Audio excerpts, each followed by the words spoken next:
Yeah, what up, everybody? It seems my mic is not on mute this time. Maybe because I use the other USB port, but I know I've had issues lately with booting up stream and it being a little bit of an issue. So, how's everyone doing? Hope you're well. If not, hopefully things turn around. Maybe we just kind of hop on, hang out for a little bit. It's been a while since we streamed. I haven't done much content on the channel the last week. It's been a bit of a stressful week, but we are here now and here to hang out. So, what's up, Matthew? I'm doing all right tonight. As I said, it's been a bit of a rough week, but here to hang out, have a good time. So, hope you are well. What's up, Chris? They just dropped the Fokker-in-Law's official trailer. Interesting. I feel like, did you guys like that franchise after the first one? Like, Meet the Parents was a great movie. Meet the Fockers was okay. And then I feel like it's just, there's like a third one, right? Is there more than just three? I kind of feel like the first one was the best. And then after that, it kind of derailed a little bit. What's your thoughts on the new Chucky movie? Well, we can talk about that a little bit. I actually pulled up some of the, I haven't looked at any of it, so hopefully it's not just worthless, but I pulled up some websites to see like recent movie news and stuff. But I'm excited for the idea of that. I'm excited. One, I mean, even though the series has gotten a little bit too silly, I feel like I'm glad they are continuing like with the continuity of things. I think I enjoy when they don't reboot things every like so often. I like that Chucky has stayed consistent, kind of like Saw. I mean, you get a little bit convoluted when you do that for too long, which Chucky's definitely guilty of. But I'm excited it's coming back, and I'm happy to hear it sounds like it's going to be a little bit more horror-esque, a little bit less over-the-top silly, hopefully. But we'll see. We shall see. Hey, Cope, how you doing? Hope you are well. And if not, same as I mentioned for myself, hopefully we can make the best of it, right? Do they know what year it's coming, the new Chucky movie, yet? I don't think they've announced that, have they? We'll see if any of the articles mention that I grab. But I think I've just heard that they're working on a new Chucky movie, and that's about it. My guess, with that being just announced, would be like 2027. That feels like horror movies, they don't typically need like that much time to make, but it's like April already, so sometime next year is my guess. I mean, they could crank something out quickly, but I would guess probably sometime next year is my original assumption. All right, let's throw some tunes on. Maybe throwback or do the throwback tunes. I kind of switched to doing more of the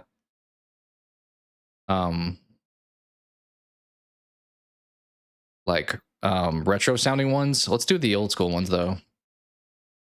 A little bit less synthy and just like more of the chill old vibes. Let's throw this on. Let's turn that down a little bit.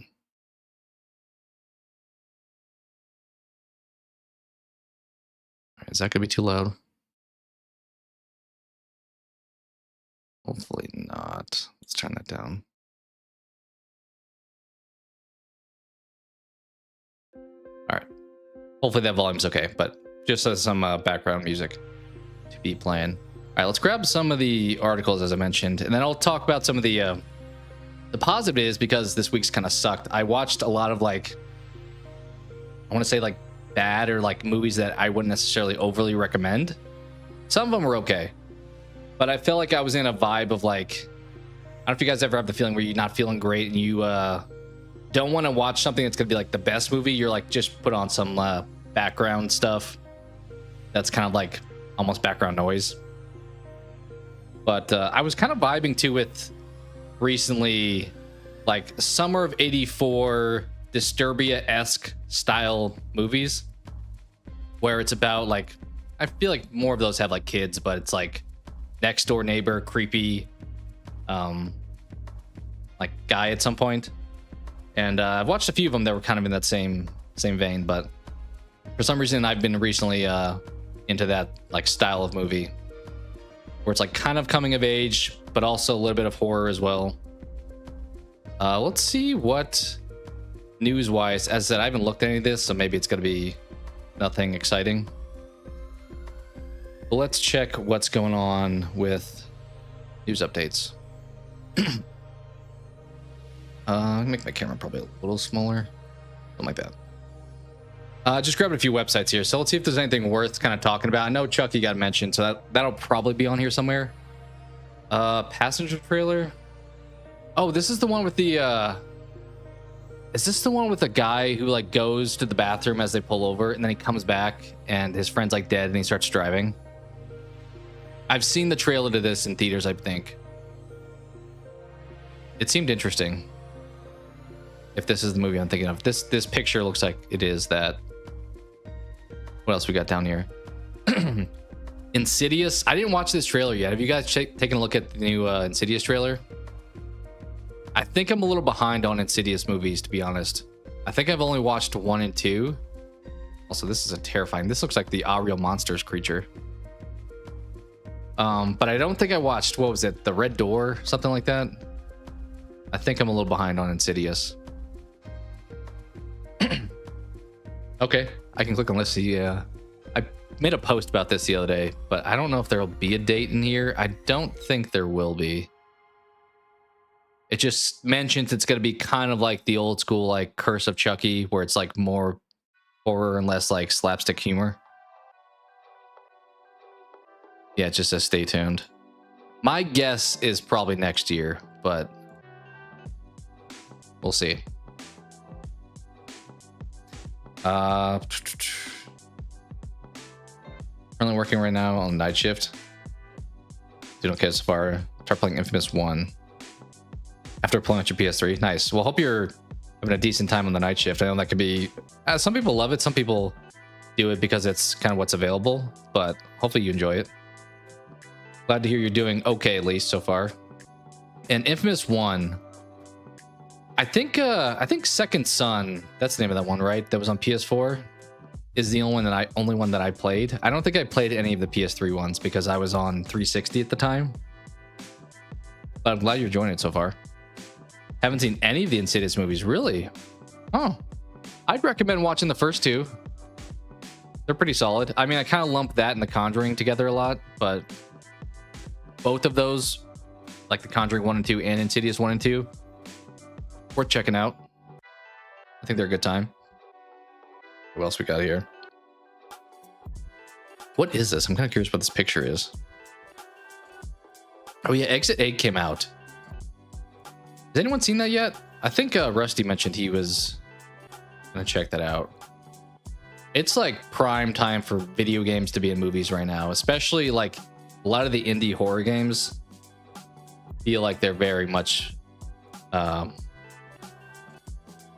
pretty prominent right now. Actually, let me take another note. There was another movie I watched. I kind of just, when I made my list of stuff I've watched over the last week, I just randomly did it off of memory. There's probably some I'm missing, like the one I just thought of right now. So what else we got? Faces of Death. I have not watched this either. I've heard decent things about it.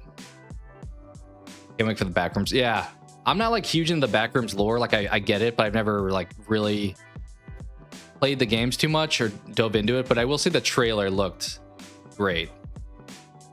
I think it's gonna be pretty good too. They can just bring Chucky, Ghostface, and Jason Michael back for the original Freddy movies. Yeah. I think a lot of that is lawsuits a lot of times, or just like legal rights to stuff. Because, I mean, if you made a new Nightmare movie, people would pay a lot. I guess the other caveat, though, is Robert Englund is not going to be Freddy. I mean, unless you did like an animated thing. Like a live action with Freddy, you'd have to have a new person. Jason Michael, they wear masks. You can, or Ghostface, you can kind of swap in and out who you use there. It's pretty easy to do. Whereas Freddy, his personality comes through. And Chucky, that's going to be a hard one too. I did not ever watch the, what was it, 2019 movie with Mark Hamill was Chucky, wasn't he? I mean, he's a pretty good voice actor, so I imagine it was pretty good. But Chucky's another one that I think it's hard to replace Brad Dourif. Like he has that same thing as Freddy, where it's like you are the character. You have that like creepy laugh. Yo, what up, Cool Coop? How you doing? Hope you're well. Yeah, a lot of these like horror icons that aren't just behind a mask, it's tough to prolong that series for too long. I mean, it's kind of like with Saw. Like, I believe they are using Tobin Bell for the next one, but I mean, he's in his 80s, so eventually you're gonna run out of time with that one. Yeah, I heard mostly good things about Faces of Death. I think I did not check it out myself. What is this? Hunting Matthew Nichols? It's a found footage. Do you guys like found footage a lot? I'm a little bit mixed on a lot of times. I think it can be decent, but I think the hard part is I think found footage worked on me a little bit better when I was younger, when it's like, oh, maybe it's real kind of thing. Whereas now it's tough to make like a, you know, a first person camera shot both entertaining, not like nauseating, and realistic. Like when I watched Paranormal Activity last year, I kind of had a bit of those issues where I'm like, all right, there's a big threat. Why would you be picking up the camera to go record it now? And maybe you could say you want to have it on film, but it's tough to do found footage a lot of times and be like holding the camera steady and having it be realistic that you're doing so. You're a bit drunk. That's fair. Welcome in. You're all good. I think you mentioned you're typically at home, so that's even better. Yeah, cheers for sure. I mean, I got water, but I can cheers your water.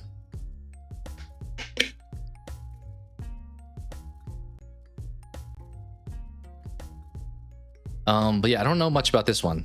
Hunting Matthew Nichols.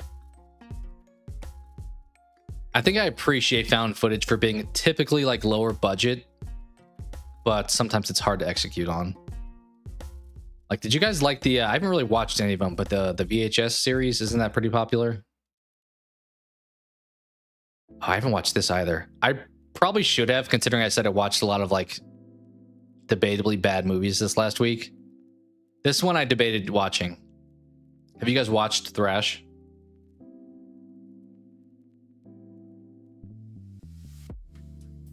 I don't know what day that is, Bullcube. I'm not familiar with that name. It's 3 a.m. right now. Well, thank you for being here. There's a lot you could be doing, so I appreciate you hopping in.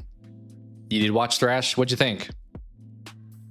I don't think I've seen a lot of reviews. My assumption is probably not super high, but it's good. Goofy for a shark movie, decent.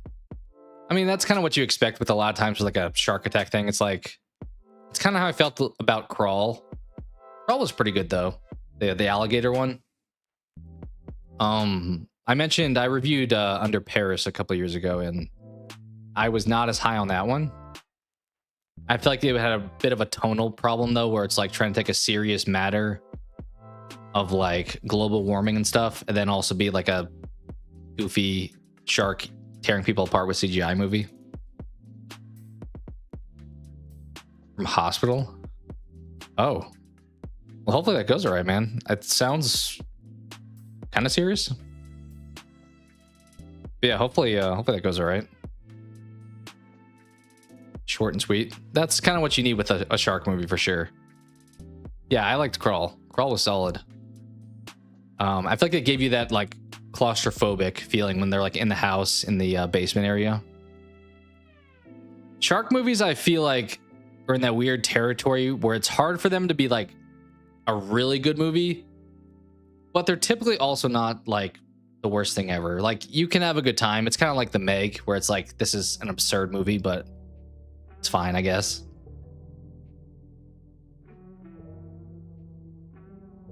Oh, I assume you're being serious, Bullcube. Hopefully everything goes well. But yeah. What else we got here?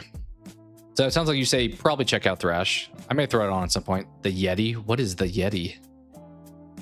I thought that was Harrison Ford at first. Isn't? Who's this? Brittany Allen from Dexter Original Sin. Who was Brittany Allen? Who was? I'm trying to grab you.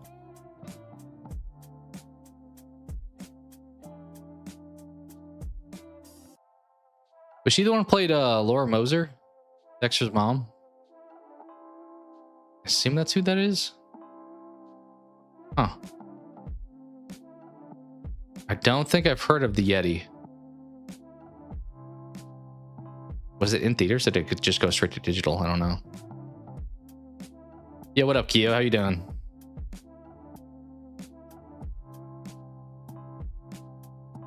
What drive you mental?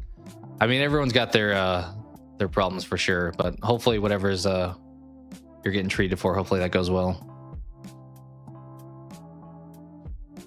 I'm doing okay, Keo. It's been a bit of a rough week, to be honest, but I figured I'd hop on stream and just try to like hang out and chill.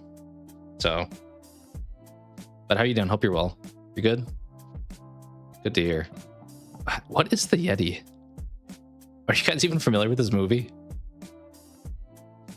I mean, a lot of names from other franchises. Halloween, House of Cards, Shawshank.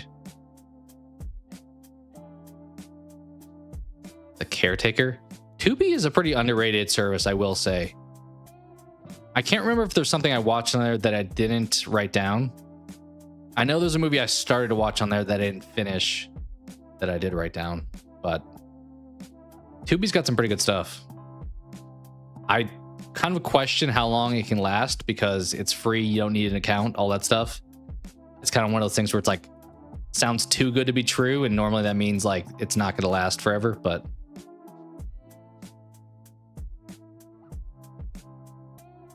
so I'm into movies, TV shows, anime, or documentaries.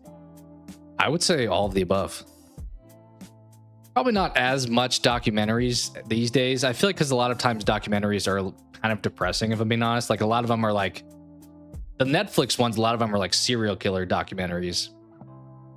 But there's other like types. There's like sports documentaries, all that kind of stuff. Yeah, I'm into all four of those. I don't know if I had to rank them where I'd put them. Maybe like movies, shows, animes, documentaries feels like safely in fourth place. I've had moments where I've like heavily consumed documentaries, but I'm not super into them like right now. You don't like Tubi? Really? Why don't you like Tubi? To your point, Cope, it does have ads, so you have to sit through that. But some of the services I have anyway, like I have Hulu, but we have like the ad version of that, so I'm sitting through ads for that too. So on a movie site? You mean like I'm sailing the high seas movie site? I think I haven't done too much of that in my adult ages, but mostly try to do stuff above board, unless you meant just another streaming service, but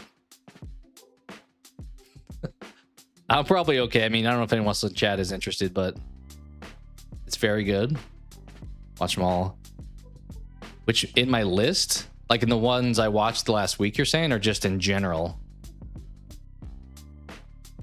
Because I mentioned I watched a decent amount of movies this last week, and I plan to talk about them probably today.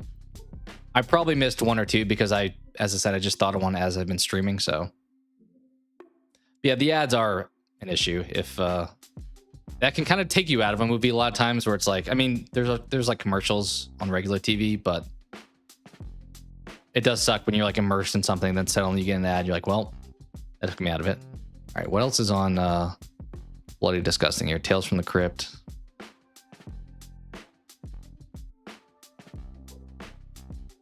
Spielberg says Disclosure Day marketing shows nothing of the third act. That's promising. I've mentioned recently I'm a little concerned that it's going to be a little bit too fantastical and less like sci-fi alien-y. But in Spielberg, I will trust for now. Movies you watch until now, like just in general.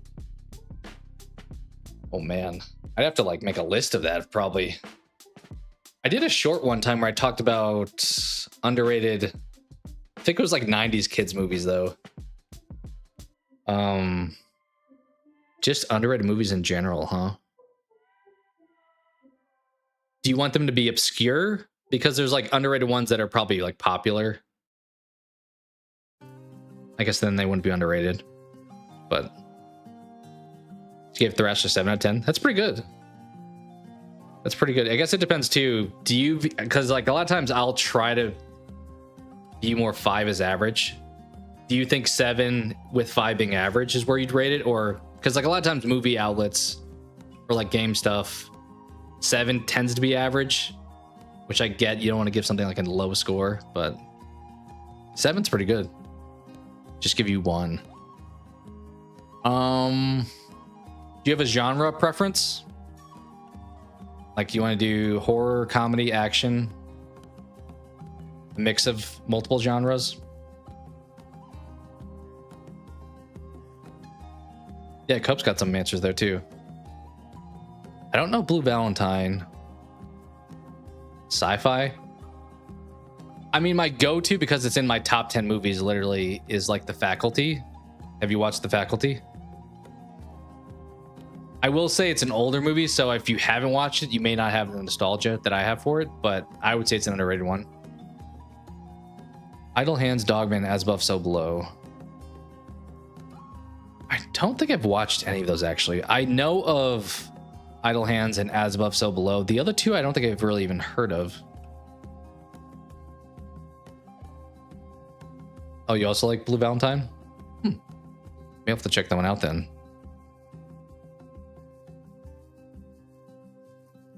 It's really underrated. I'm trying to think of another one then if you've already seen that. Sci-fi. It's hard to say underrated sometimes because I think stuff will have decent reviews. Like, I really liked Ex Machina, but I imagine that has probably a pretty good review score, for example. But if you haven't watched that one, I would say check that one out. Blue Valentine's the most depressing Ryan Gosling movie. I mean, maybe I'll add it to the list. Maybe not this week. Maybe I'll add it to the list in the future. Event Horizon. Yeah, that's one that Cope enjoyed. I had a good time with it too. It's like more space oriented. Which made me think of, my wife mentioned someone the other day said they were into sci-fi but not space sci-fi. It's like that's what most of sci-fi probably is.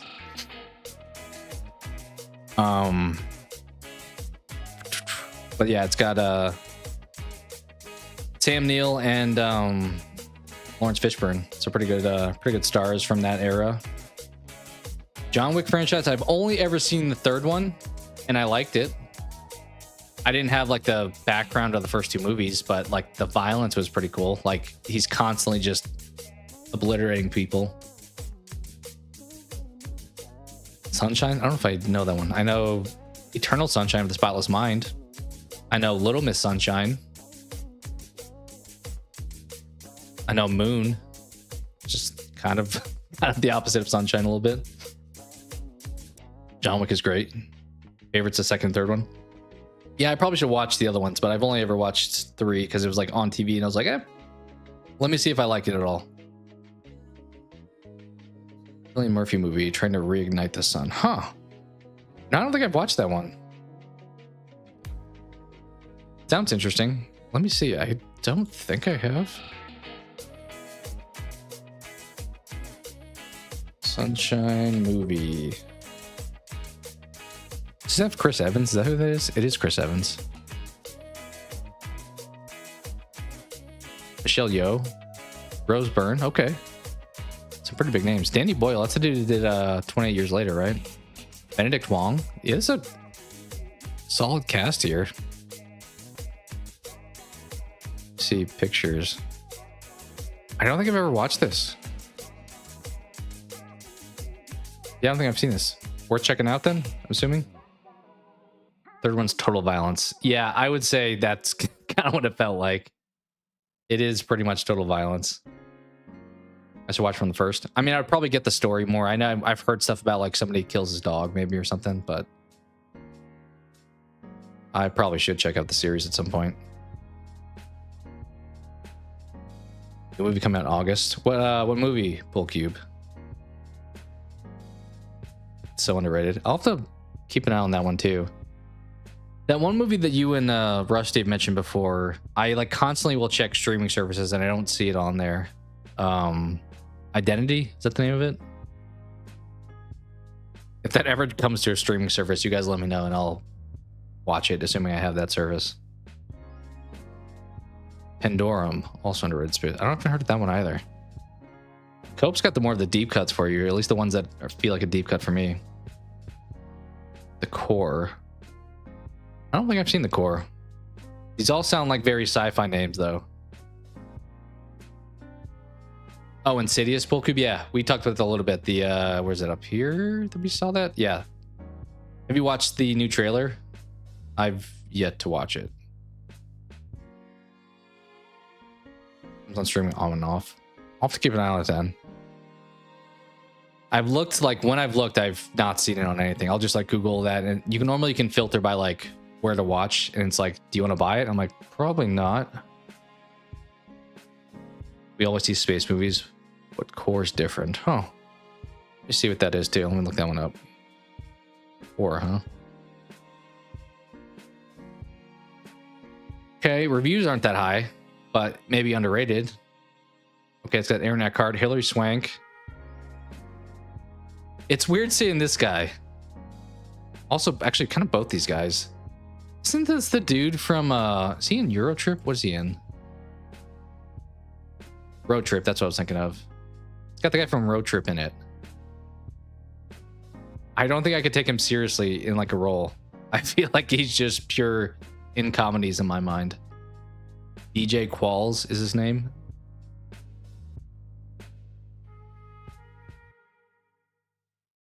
Appreciate it, Cope. Yeah, I try to search periodically because I know you guys mentioned that, and I had somebody, one of our board game friends mentioned The Dark and the Wicked, and that's only ever been on like AMC Plus or something. I was like, why is this not on anything else?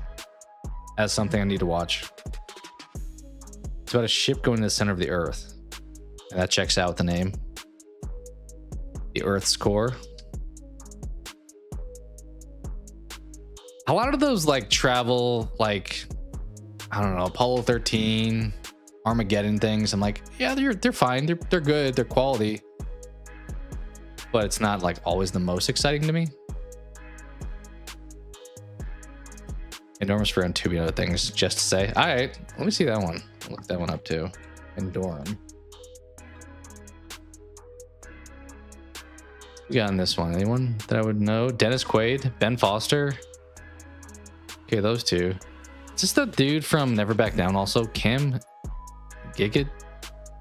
That is him, isn't it? Yeah, it is him. And I think he's also in like Team Twilight? Yeah, in Easy A.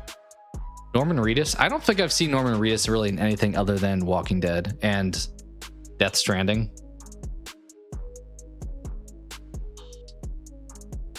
Okay, astronauts awake in a hypersleep chamber with no memory of who they are. I do like a little bit of mystery with sci-fi. It can be kind of fun. I think that's why I've been watching those like Next Door Murderer movies, because like there's a little bit of mystery. It's like, is he the bad guy? Which a lot of times it straight up just is. They're not alone. The fitting man kind of hinges on what they do next. Okay, intriguing. I'll keep an eye on that one too. You said that was on Tubi now. So there's anime which is most underrated of all time. I'd say it's called GTO, Great Teacher Onizuka. I need to just have like a section on, I don't know, Kyo, if you're on Discord, but maybe I make a section on there. It's like recommendations, and it's like, it could be anything. It could be like movies, books, TV shows, anime, which is also obviously TV shows, but so that I just have like a running list.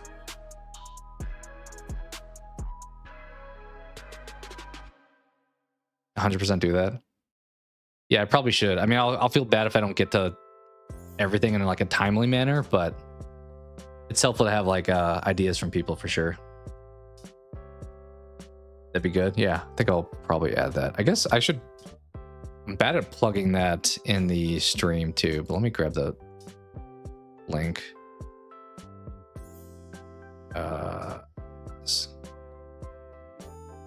Copy.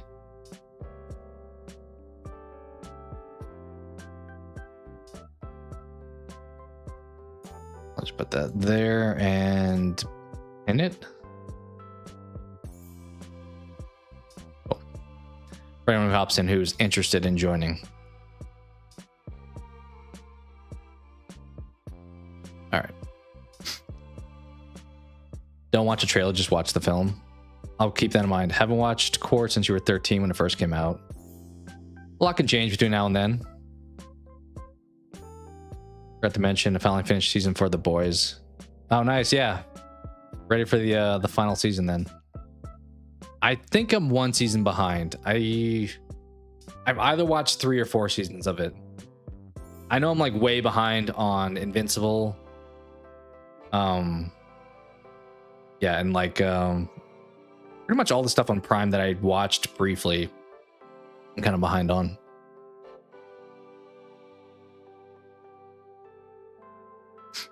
What'd you say? Great I think I searched that. Great teacher. Popular Japanese. About an ex-biker who becomes a teacher at a private school. Huh. I will say, I think I should branch out.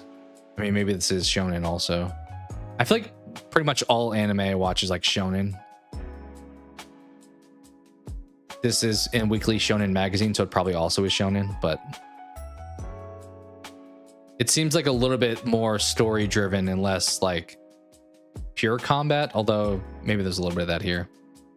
It's known for a blend of comedy, drama, and social commentary. Yeah, like that kind of stuff I feel like would do well. It's also got a live... Do you know it has a live action? Really? In 1998. Wow, it's got an 8.4 out of 10 on IMDb. Did you know that? There's a live action that's got like a really good score. Why does this one have a 7.5? I think this may be the show and the other one was the movie. Yeah. Maybe worth checking out. It's a vintage anime. But a former... Yeah, that's what you just said. Deals with troubled bully kids. Oh. Kind of reminds me of... It's been years since we watched that. Like, probably like 7 or 8 years ago, maybe. We went to like a film... Like a local film festival thing where they were playing like more indie movies. And there was one about...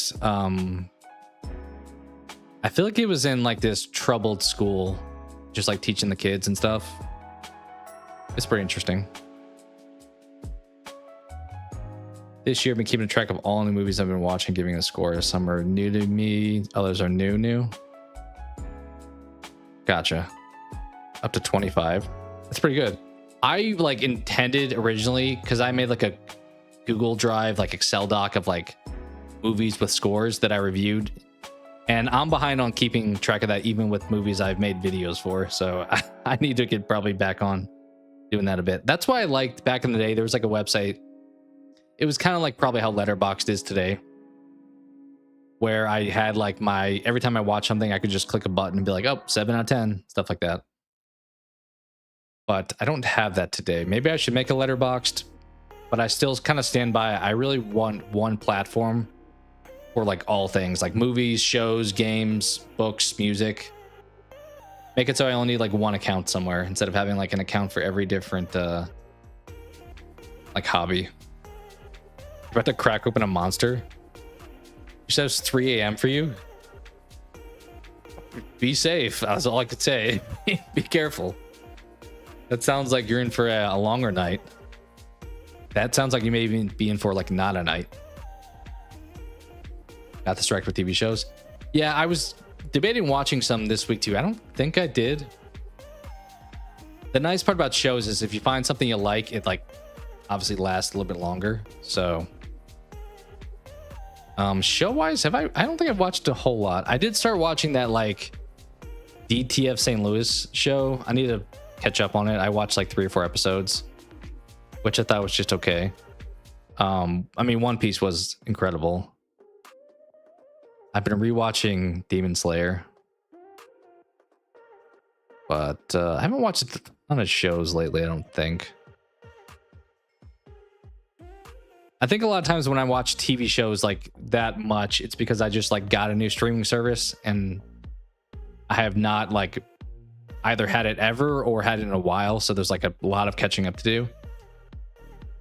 Whereas like it's hard, like once you have Netflix for like a year, it's like, well, what's going to be new that I haven't found already? Night Owls unite. I mean, Night Owls works just drinking Monster. You're gonna be up until midday at this point. Don't go to bed till like 9. Fair. I mean, yeah, that would actually drinking a Monster now if you went to bed at 9 a.m. depending on where you lived, but where I live would make sense. If it was 3 a.m.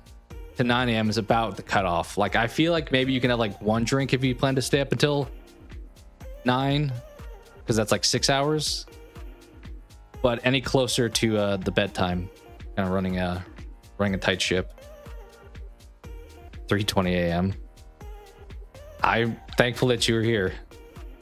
Demon Slayer, yeah, Demon Slayer is so good. I watched it all previously, and I've been rewatching it with my wife. I still never saw the movie though. I kind of regret not seeing the theaters because the only place it's available right now is Crunchyroll. And I'm like, why can't you come to like Hulu or Netflix or something? Which I think it will eventually. It's just gonna take time. We're watching Landman, The Pit, High Potential, Hijack, and Sandman. Landman and Sandman.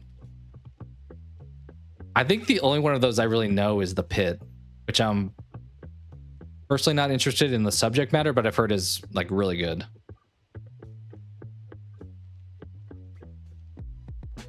Okay, so you're staying up until your appointment.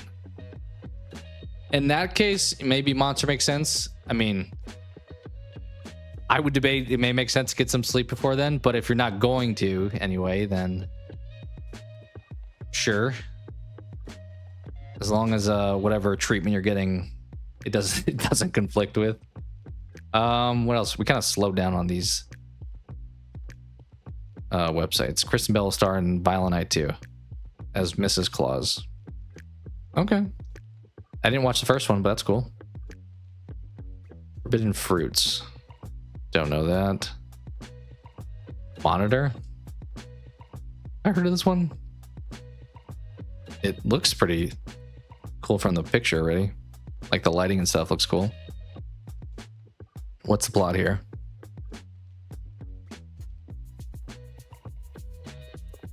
Okay, so this is like one of those like you pass it on to other people kind of thing. You watch the video, you get like possessed. Kind of the vibe I'm getting from the description here. Somebody who made, oh, it's the company. I was like, Smile sounds like the exact same kind of plot where you're like transmitting some problem. I've heard of Sandman. Oh, let me see. I mean, I hear Sandman, I think of Spider-Man villain. I also think of Sandland, which was a anime. Good scores. This looks like a bit of Doctor Strange. What's going on here? What's the subject matter here? Cosmic being who controls all dreams is captured and held prisoner for more than a century. He must journey across different worlds. Timeless to fix the chaos. Oh, I'm getting like a Loki vibe to that too.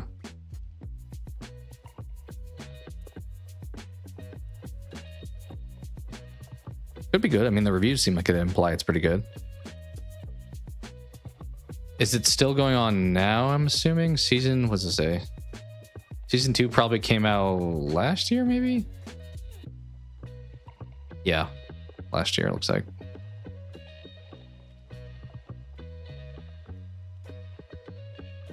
If I sleep now, I'll wake up around 2 p.m. by then. True. That's kind of the risk you run a lot of times where it's like, it'd be probably better for your health to get a few hours of sleep, but sometimes you feel physically worse if you only get a few compared to none for some reason.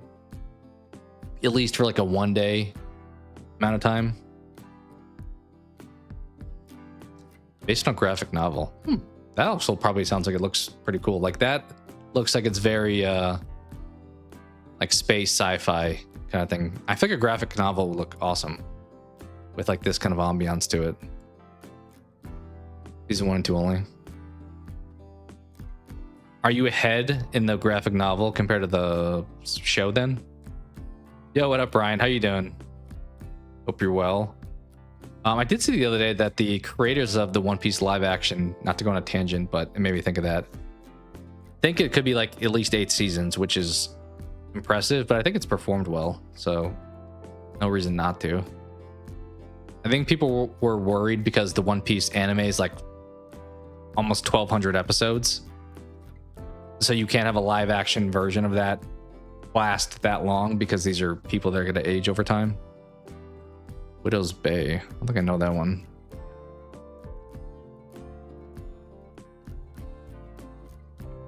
Ah.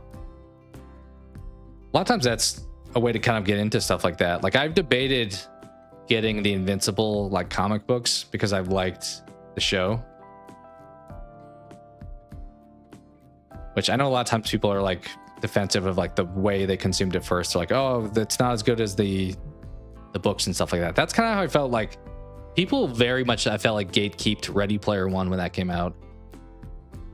In fairness, I did watch the movie before I read the book, but I think they're both good. I think a lot of people thought the movie was just like nostalgia bait, which there was a lot of it, but I think I like nostalgia like references if it fits within a story. Like if it's just for the sake of doing it, then I'm not a fan of doing that. But like that was literally the point of Ready Player One, which probably my answer I would give for maybe an underrated sci-fi movie as well. I guess that technically would qualify as sci-fi, yeah. So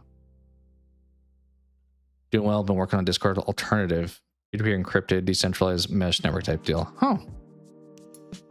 I will say, as somebody who was late to the Discord party because I was concerned with their privacy, I'll say policy or just like how they handled it, I wouldn't be opposed to a Discord alternative. The downside, the hard part with a lot of that is it's like you got to move everybody because people use Discord to chat with their friends and stuff like that. So it's hard for these like newer services to get like that momentum once there's like an established giant there already.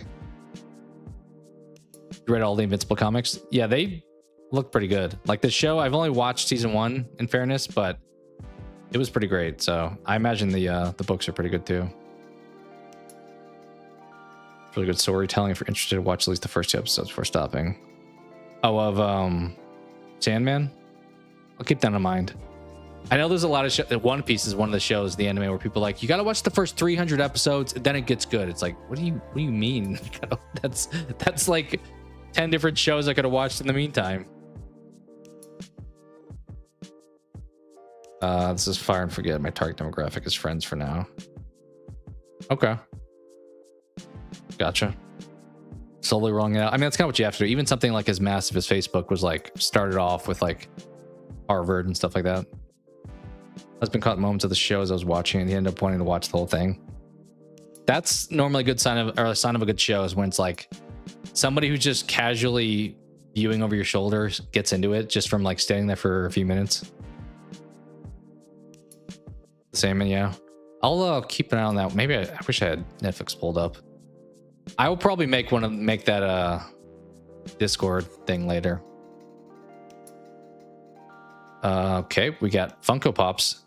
I feel like Friday the 13th is like solely focused on like selling merch and stuff right now.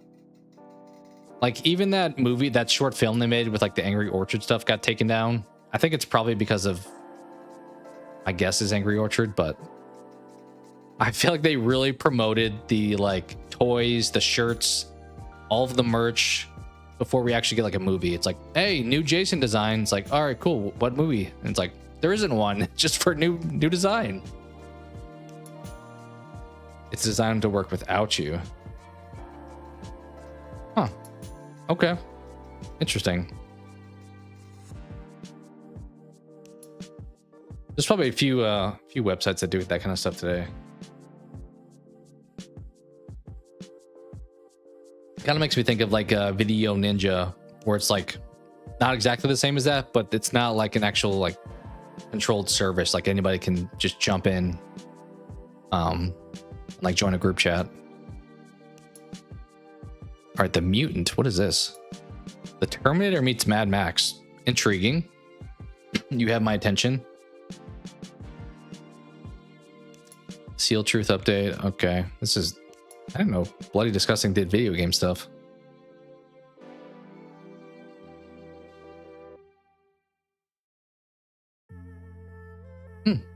Slay Day? Interactive slasher movie? How is that going to work in a theater? Is it going to be like a voting system? Like the more people in the theater that pick a certain option? I can get how that would work at like Netflix, because that's kind of like, what was it, Bandersnatch on Netflix, where you like choose your own adventure kind of thing. But in a theater, I don't really get how that works. Maybe you'd have like your phone out or something. I don't know. Let's see. Let's ask questions here. Audiences voting in real time via their smartphones. Yeah, it's kind of what I just mentioned. Okay. You got to get like a lot of buy-in for people. I mean, actually, I may be the outlier of somebody who like doesn't want more effort to put in something, but like you're gonna have some dedicated fans. Like, what if you just showed up to this movie, didn't realize it was like an interactive one the whole time? I'm intrigued to see how this works. A lot of times it feels kind of clunky. Like even like the Dark Pictures anthology games where you have to make a choice. There's like that weird delay, and it's like, this feels very clunky. Trying to get 5 people together once stress tested. Okay. Yeah, maybe. I may be interested in that. Okay, Motu's what is this news? It must be a slow week. Motu Denny's meal, okay? This just looks like a grand slam. Like, how is this any different? It's like colored. I haven't heard this isn't out yet, is it? The one where they go on like a retreat as a company? Is what this is, right?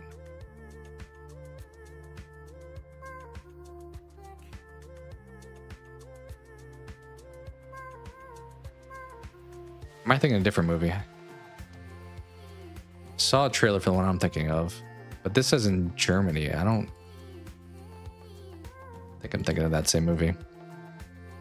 The Terror, Devil, and Silver. Okay, don't know what that is. Oh, the Dog Stars. That's actually one. It probably shouldn't be on the list because Godzilla would push everything down one spot. But on my video where I did top 15 most anticipated, Dog Stars was number 15. Do we have any news on it, really? First look. Meaning like this one picture?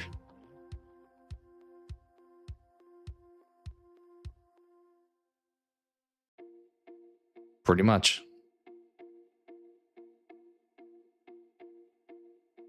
Okay, well, hopefully that winds up being a good movie. Practical Magic 2. Don't think I saw the first one. I saw From was getting another season. I am so behind on From. I think I stopped after like episode 1 of season 2. I've heard it's like great. My concern was similar to Lost. It's kind of also similar to like Yellow Jackets. It's somewhat of a plot point that it's really hard to stretch that out for long. Like if you're not aware of this one, it's this like town that everybody's stuck in. And there's like these creepy things that come out at night. And the people can't leave. If you've played Little Hope before, it's kind of like when you're on the bridge, you go one way, and then you come back through the other way. So it worked as like a 1-season thing, and I feel like it would work for a movie because it's like trying to figure out how to get out, what's the mystery, and that kind of stuff. So I'm surprised it has performed well for like 4 to 5 seasons now, because like the problem with those kind of shows, I want answers eventually. And I feel like a lot of times they, instead of answering stuff, they give you more questions. Kind of like what Lost somewhat did. Obsession. Oh, this one right here.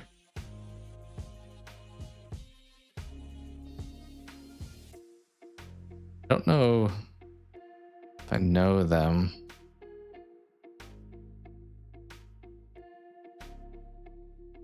I was gonna say, is he the kid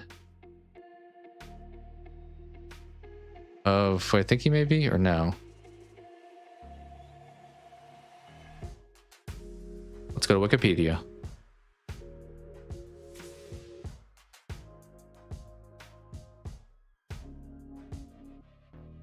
Going back to talking about found footage, Curry made the best short horror film called Milk and Cereal. I think I've heard it.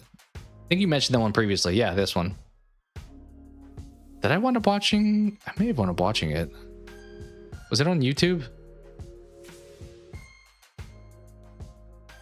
I fully remember. I may just remember you having mentioned it before, because I don't think I could tell you any details about it. It's only an hour long. Watch it. That one maybe needs to go on the list for sure then. But he's making a movie now too. That's been a big thing too. We talked about like games becoming movies. A lot of like YouTube people are switching over. Like the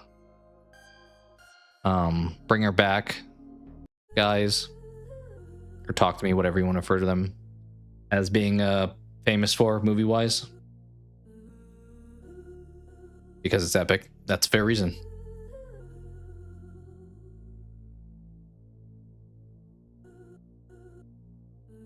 All right, what else we got? Undead Shop Management, new gameplay. Monster Business Simulator. There's so many simulator games.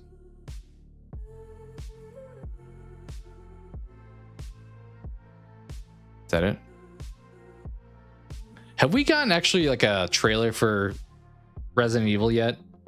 I heard a lot of people talking about it. Got like shown at was it CinemaCon something? Some movie convention. But I never saw anything publicly released from it. Big studio backing. Yeah, it's nice when, I mean, you got to definitely earn your stripes when you're doing it solo. But typically when those people get resources, it's like, it's going to be even better. The Shark Dentist sim game. That sounds interesting. But I don't think we've seen actual any, even still shots from Resident Evil yet. I've seen some like plot synopsis written in text, but I think that's all I've really seen. All right, what else we got here? Speaking of that, it's probably here. Yeah, CinemaCon. Good transition there, right? And Resident Evil. Anything to point out here? Playface. Did we get more information there? All right, Insidious trailer. Yeah, we talked about that. Here's Resident Evil. What we got? Hasn't been made available online yet. Okay. Well, hopefully we get that soon. Escape from New York. I never really got into the first one, but maybe it'll be good. The Howling. Okay. Reimagining. This is one I posted about, but Bloodborne getting it's an animated thing, right? Yeah, animated feature. I'm excited though. I think it'll be pretty good. Although I'm realizing your main character, I don't think they ever really talk. They make like groaning noises and stuff. But maybe they don't even talk in the movie. I guess we don't know for sure. I briefly saw some stuff about this. He like possesses these kids, right? Is that the point with Ice Cream Man? He like feeds them ice cream and then they start like murdering each other. Yeah, that's pretty much what this says right there. Godzilla, I actually made a video today for the first time in a while, which most people seem to not like. I think all the comments were like trying to correct my verbiage at times. And I was like, dude, I was just talking about the plane. I called it a jet. It's in the moment, live reacting to something. But either way, yeah, I made a video talking about this one earlier. And also a short for a new Dexter character that we're going to get. Kind of like the stuff from the 80s. Yeah. Evil Dead Burn. Do we get something here? No. No. All we know is there's going to be another one afterwards, too. Which kind of, yeah, Evil Dead Wrath. That kind of takes the wind out of the sails of Burn, I feel like. I don't know why you would do that. It's like you're already promoting the next one. It's like, well, we get through this one first. I mean, it's Evil Dead. It's probably going to be great, in my opinion, but I don't love when stuff is like already marketing the next one when we're still like the next one that's actually next up hasn't even come out yet. No Clayface trailer. So just a lot of news, not a lot of actual trailers. Other than Godzilla, we did get an Ice Cream Man. And a lot of them, Insidious we did. Okay. All right, what else we got here? I think a lot of these we probably have talked about, so we'll probably fly through these next ones. Yeah, we talked about pretty much all this stuff, honestly. I imagine a lot of these news outlets have the same. We even have the same Funko Pop article.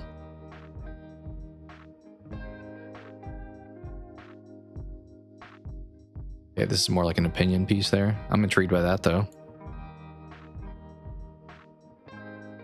I still don't know how well this Slay Day, this interactive thing, that feels like a nice test, but I don't know if I expect it to perform well. Yeah, not a lot here. Are you guys seeing The Mummy at all? I've seen some early feedback of that it's like not the greatest plot, but it's like super gory was the early stuff I saw. I think the first trailer I was not interested in, and the second one I was like, all right, this actually could be kind of scary, but it seemed like it's gotten questionable feedback thus far.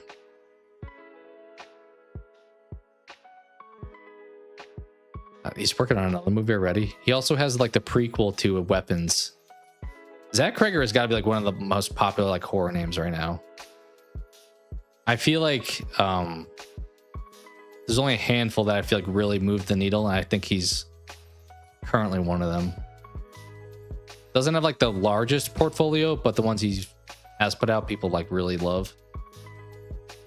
I haven't seen him. Yeah, I think the embargo was maybe today or yesterday, so I don't think there's been a lot of like actual details on it, but I heard it was like just okay as far as like a casual first impressions after watching it. All right, what else we got here? Werewolf teaser, Aaron Taylor Johnson. I will say I don't normally love him in movies, but I did like him a lot in 28 Years Later. Like in Godzilla, I didn't really care for him, but I was disappointed he didn't have more of a role in 28 Years Later than he did. I've yet to watch the sequel. That one is on streaming, which I probably should check out. Oh, that's what you were talking about earlier, Chris. Father-in-law. Ariana Grande is going to be in it. Yeah, I kind of like that franchise after Meet the Parents. I was like, all right, I'm good.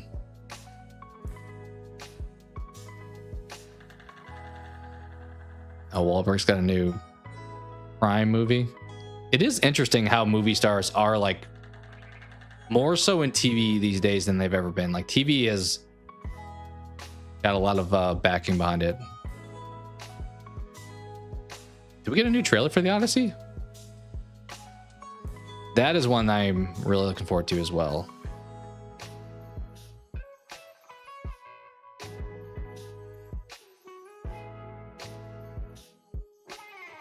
Yeah, I haven't seen Bone Temple yet. I saw it was like promoted the other day, and I was like, well, I'm in the mood for bad movies, so I've heard this one's good. I need to wait on this.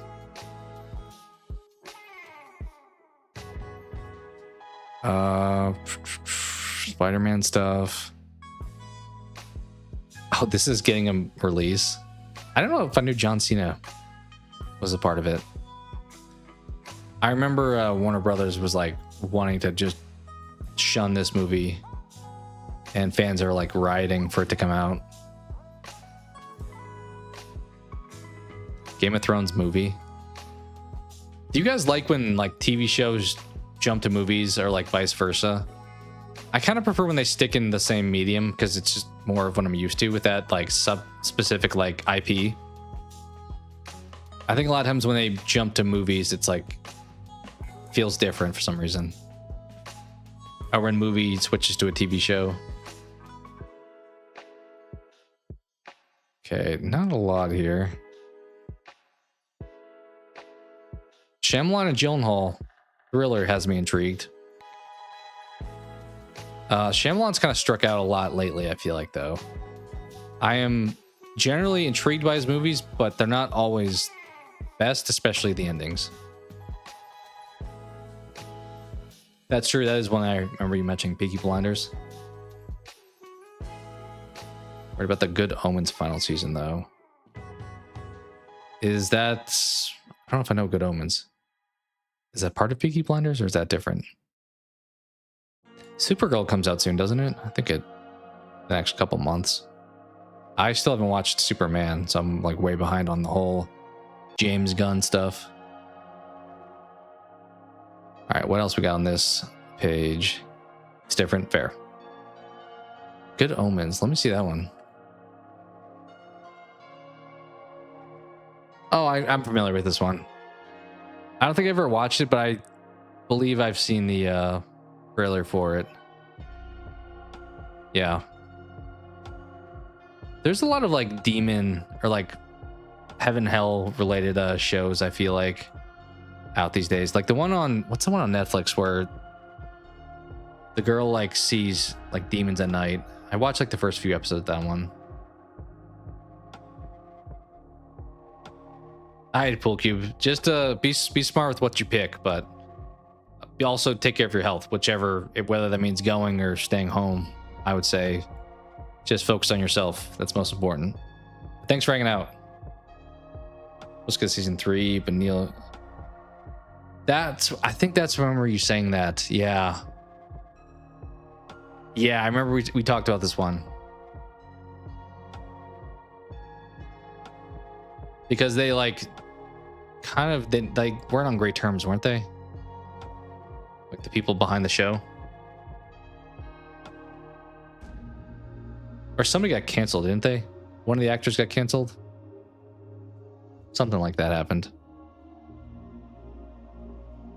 Sorry, I got distracted. You're fine. As pointed out by the stream, it's just kind of a casual hangout, so I imagine people probably will come and go. Trailer for season 3 just dropped. It doesn't look great. That sucks. I feel like that's like the worst when a show ends poorly, because then you have to have the debate if somebody's like, hey, should I watch this? And you're like, well, it's kind of like Dexter. A lot of people, I feel like there's still good later seasons, but a lot of people are like, well, the first 4 seasons are good. And it's like, but I don't want to watch just like part of a show. Or I haven't watched Game of Thrones outside the first like 3 or 4 episodes. But I feel like a lot of people caveat that. They're like, well, I would have recommended it until it ended, and now I can't recommend it to you. So it does feel like that changes a lot. I actually never wound up watching Project Hail Mary. I kind of wish I did. Did you guys check it out? Also, music. No, it's just quiet. It had like a 95% or something. What else we got? Speaking of Jason Segel, did you guys, is that one out yet already? I think it is, Over Your Dead Body, the one with him and is it Samara Weaving? I think he was in it with him. The trailer didn't look super intriguing to me, but I've heard it's pretty good. It's also the guy who made The Sandman. Okay. That kind of makes sense. They're both like Netflix properties. I feel like a lot of times people stick with the same like distributor.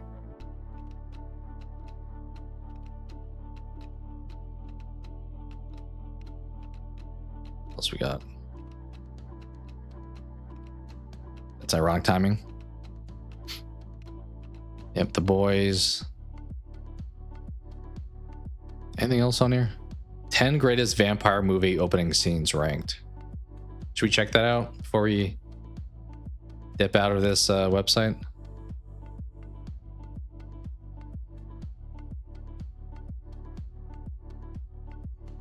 Ten most important fantasy. Oh, God, look at all these lists we gotta click on. They're sucking me in with these titles. 8 near perfect HBO miniseries nobody remembers. I will say, I've mentioned before when we did like the top, was it 100 variety shows? I feel like there's a lot of HBO ones that were on there. I'm like, I've never even heard of you. I don't feel like they market super well. All right, let's check out these 2 lists before we bounce from here. Oh wait, it's a separate list. We have 3 separate ones on here. 10 most perfectly directed epic movies. Define what an epic movie is. I'm a little curious what that means. All right, we'll look at all 3 of these. What do we got here? 10 most important fantasy shows that define the genre. What do we think? I mean, Game of Thrones is literally shown here. Fantasy shows, huh?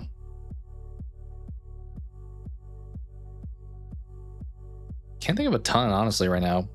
Stranger Things, does that count as fantasy? I mean, it's kind of sci-fi horror, but fantasy is probably also part of it.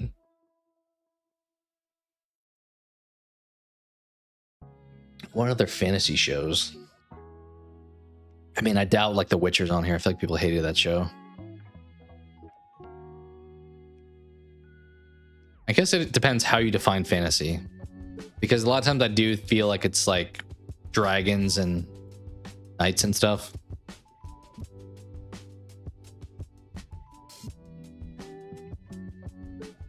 I swear, if they have like Game of Thrones, then all the other Game of Thrones spin-off series on this list. Okay, we have Game of Thrones. I heard Rings of Power was awful. Did you guys ever watch it? I have not checked it out, but I heard it was pretty bad, and it's on this list, so list not looking great. I think they're just naming 10 most... Is it popular? Most important. I don't know if I even say that. I mean, once again, I haven't seen it, so I can't judge too harshly, but if Lord of the Rings was in the title, if this was just called The Rings of Power and was not tied to Tolkien lore, would it be on this list? I don't know. Looking for the next season of House of Dragon. I've heard of the 3 that's like the least. I think the House of Dragon season 1 was like well received, and then this other show came out recently, the Night of the Seven Kingdoms, and I feel like once that came out, they're like, actually this is better.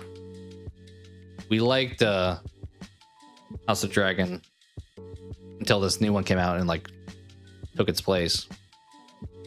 Never watched it. Yeah, I heard it was bad too. I heard it was a little bit blasphemous with some of the lore stuff they did, but I don't know. I also didn't really hate the Hobbit movies. I mean, Lord of the Rings is like way better than the Hobbit movies, but people like really bash on the Hobbit ones. I will say, in fairness, like book wise, they're pretty comparable. The Hobbit may even be a better book, but movie wise, Lord of the Rings is way better. So I could see that maybe if they're on equal footing in literature, but when it comes to cinema, they're not. Okay, Xena Warrior Princess checks out. I didn't really watch it, but I'm familiar. I'm one of those people that bash on the Hobbit movies. I mean, they're not as good, but I still have fun with them. Like, I wouldn't say they were something I'd overly recommend to somebody unless they just really liked that kind of stuff. Also, wasn't Legolas not in the Hobbit books? They just added him because people wanted to see like Orlando Bloom on screen. But I think the Hobbit movies are fine, I'll say. Not stellar, they're fine. Buffy, okay. Guess it checks out. Are we gonna get like True Blood on here? Like that could be one that we see. Also, we have a vampire list we haven't even started into. Yeah. I didn't really watch Buffy either, but obviously pretty well loved. Which Lord of the Rings character are you? We're gonna go on like the Wikipedia just rabbit hole of clicking on stuff on other pages every time. Yeah, I feel like I would consider taking this, but it feels like one of those afterwards. It's gonna be like, give us your email and we'll give you the answer. And it's like, bro, I just went through all the questions. What do you mean? Should we try it? 10 questions. Wait, is it gonna show up on this page? Oh, it is. Okay, fine. Hopefully they don't need my email then. You were handed a responsibility that could destroy you. What do you do? I'm gonna answer this probably honestly and not like how I would like to answer it.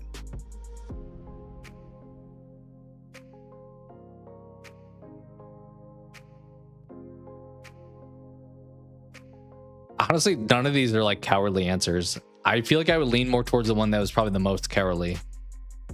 Like, be support. I'm getting the point of this question because this is like a, hey, Frodo's carrying the ring. Which of the people around, are you Boromir or are you Sam? Is Dark Materials you want to watch? This one here? She looks familiar. I don't think I know her, but her face looks familiar. This feels like this would be my answer. I'd give the Sam answer. Closest companion is heading into terrible danger. You follow them without hesitation. Yeah, probably not picking that. This feels like a pretty good one. Damn, this one's cutthroat. It's either B or C, I think. Rally others. I don't think I'm a good rallier, though. I probably would pick C. Enormous powers within your reach. Your instinct is... To the chick from Logan. I think you're right. Her face does look like... Now that you say that. Yeah, the girl that takes over after him, kind of. The one he's protecting the whole time. It does look like an older version of her. Yeah. I haven't seen... I've only ever watched it once, but that does look like her. Enormous powers within your reach. Your instinct is... Destroy it. Use it to protect those I love. Okay, so am I gonna get corrupted by the ring?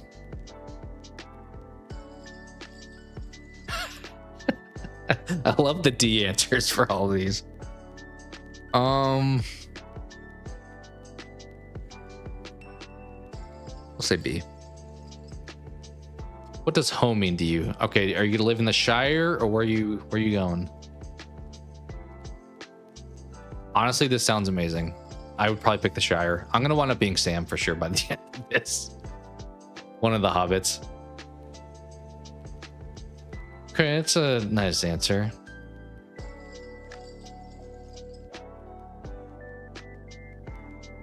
I think I like A.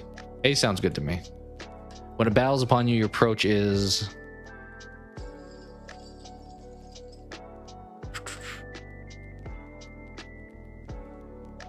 Probably anything but C, to be honest.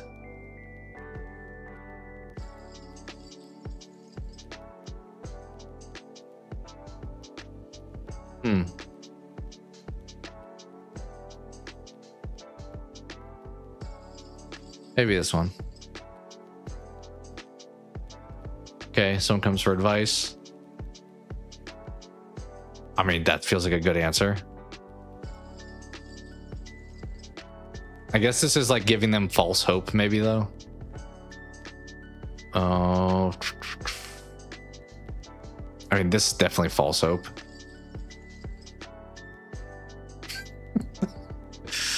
Yeah, I'm going to be Sam jumping on the bed with Frodo at the end of the movie. How do you see yourself, honestly? Wow, this is getting deep. I didn't realize Lord of the Rings went that heavy.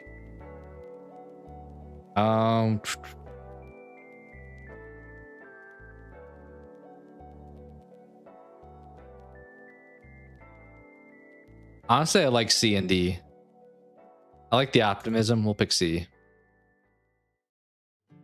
Yeah, really.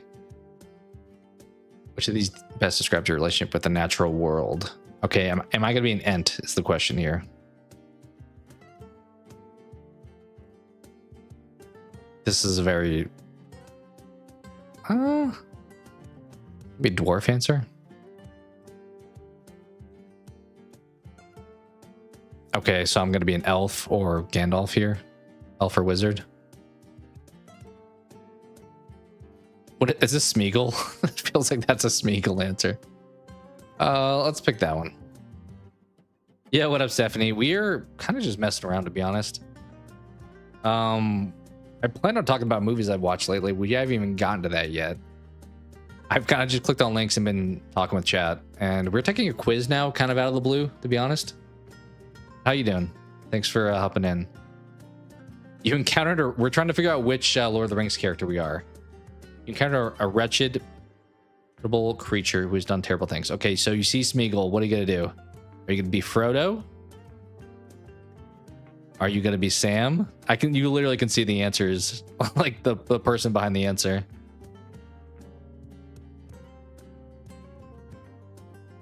People creature done terrible things.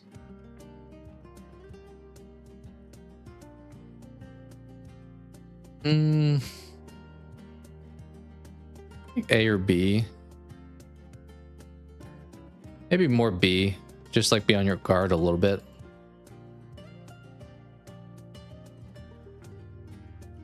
You think Sam is your answer for who you're closest to?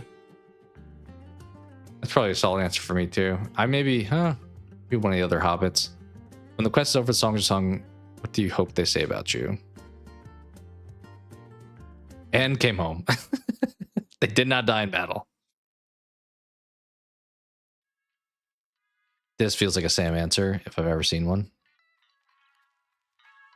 Okay, this is like an Aragorn answer.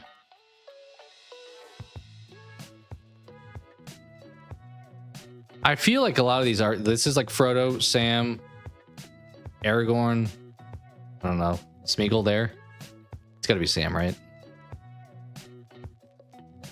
Oh, we are half Frodo, we're half Sam. Some Aragorn, some Gandalf. No Gollum, Sauron, Gimli, or Legolas. It's got like a little like describing your personality afterwards. Okay, well, we're full Hobbit, that's for sure. Well, that was a fun detour. Retake the quiz. I want to give better answers now. Yeah, this one I don't think I know. His Dark Materials, but that does appear to be that girl. It's a pretty short series, only 3 years. Charmed. I don't think I know this one at all. Like maybe I've seen the name because it's kind of a generic name, but I don't think I've ever watched that. Merlin. I mean, this is the fantasy I was thinking of. I don't think I even knew this was a show. Hey, here's your shout. Good Omens on the list. Apparently, it is one of the 10 most important fantasy shows that define the genre. I still need to watch Avatar. I've said that before. I'd like to watch it at some point because I've heard it's really good. Yeah, right? It's funny we were talking about that one. Gargoyles. I remember Gargoyles. Gargoyles was sick. I need to maybe watch it to see if it still holds up today. I watched like Batman Beyond like a year ago and it still held up. Gargoyles, kind of similar vibe. I don't know if I remember them having guns. So good. Which one? Gargoyles or Avatar or any of these? Probably any of them.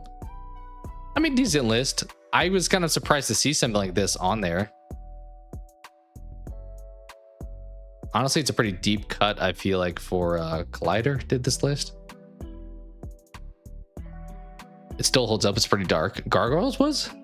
Maybe I was a kid and I just thought that designs looked cool and I didn't like get the deeper message. Used to watch it too. Yeah, I had a fun time with it. But I couldn't tell you a single thing about like the plot other than like the character designs and stuff. Probably be some pretty cool collectibles of some of the characters. All right, what other quizzes we got on here, or lists? You know, I'm seeing this and I see Matt Damon and Adam Driver and I don't know what movie this is. Probably should. I feel like Matt Damon's look here is like when I'm shaving and I accidentally cut too much of my mustache. I'm like, well, I guess we're going with the just the beard today at this point. The Last Duel. Oh, that's what this is. Watching the morning before school. I don't think I've heard of Meerkat Manor. When I'm thinking of Gargoyles, I'm thinking of like Mighty Max. As far as like stuff that was on in the mornings. All right, what do we got on here? What is this list? Okay, there's The Last Duel. Perfectly directed epic movies, which I don't know what that means. I mean, Lord of the Rings has to be number 1 on this, right? Like Peter Jackson, just give him the belt already. The other one was there an, Okay, these ones weren't numbered. These ones are actually numbered in an order here. SWAT cats. Yeah. Right? Am I thinking of... I think I'm thinking of the right thing. Was it called that? Yeah. Wasn't there some other cats too that like flew planes and stuff? Is this the one I'm thinking of? I feel like there was another one.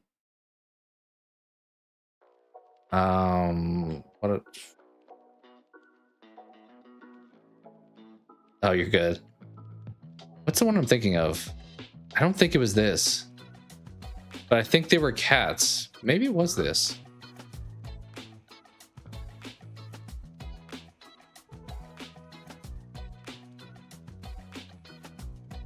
Let's see. Let's look over here.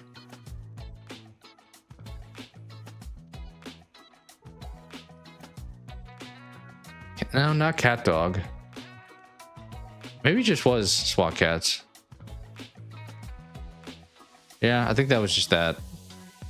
The name didn't like look right, but I think that's probably just what it was, because that's what every result is coming back with.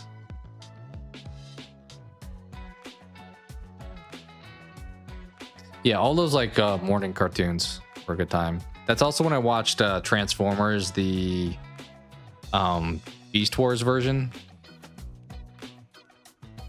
which was pretty good. All right, back to this. The Last Duel. Well, I haven't seen it, so came out also only in 2021, huh? Ridley Scott too. How have I never even heard of this? Did it do well? I mean, I guess it came out like after the pandemic, but it doesn't even sound like one I've heard of. I don't know how I missed this one. Never watched it. But yeah, it's not even on my radar, to be honest. All right, if I could scroll down. Braveheart. Okay. I mean, this fits the like Lord of the Rings category where it's like big speech at the end with running into battle. I think that's fine. Silence. Huh. Is that Liam Neeson? Not Braveheart fan. I don't think I ever really got into the movie, but I will say the speech at the end is pretty good. I've never heard of Silence though.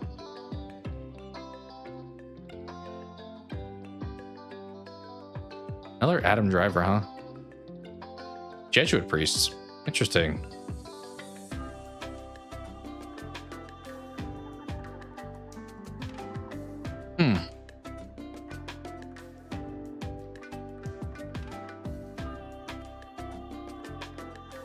Okay. I mean, maybe I'll check this one out at some point.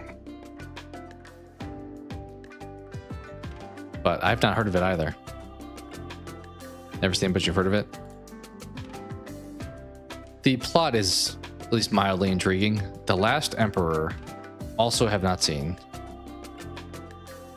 So maybe it's good. I assume so. It's on this list, but Ben-Hur, I haven't watched that in a long time. I don't think I was like overly interested in it, to be honest. I mean, it is quite dated. Is that really how old it is? Is there another one other than the 59 one? Because I remember it being that old of a movie. Saving Private Ryan. Okay, a lot of Matt Damon representation. This one I can agree with. I forgot we weren't doing fantasy anymore. We're just doing epic. So it's gonna be anything like Spielberg, Nolan, that kind of vibe. Gladiator. Yep, Marcus Aurelius giving a nice speech.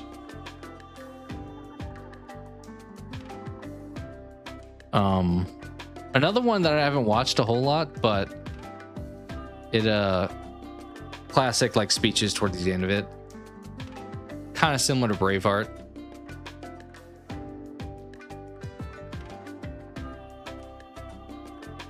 I never watched the second one.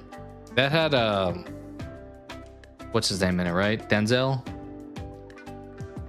I feel like that's really tough to like come back to Gladiator like 20 plus years later and be like, all right, we got this. It feels like at that point, just make a new movie, unless you're trying just to use the name recognition. Oh, Independence Day, that could be a good one. I was hoping it would just show up right now. Apocalypse Now, huh? Okay. Oh. Have I seen Apocalypse Now? I'm not really sure. If I have, I don't remember much.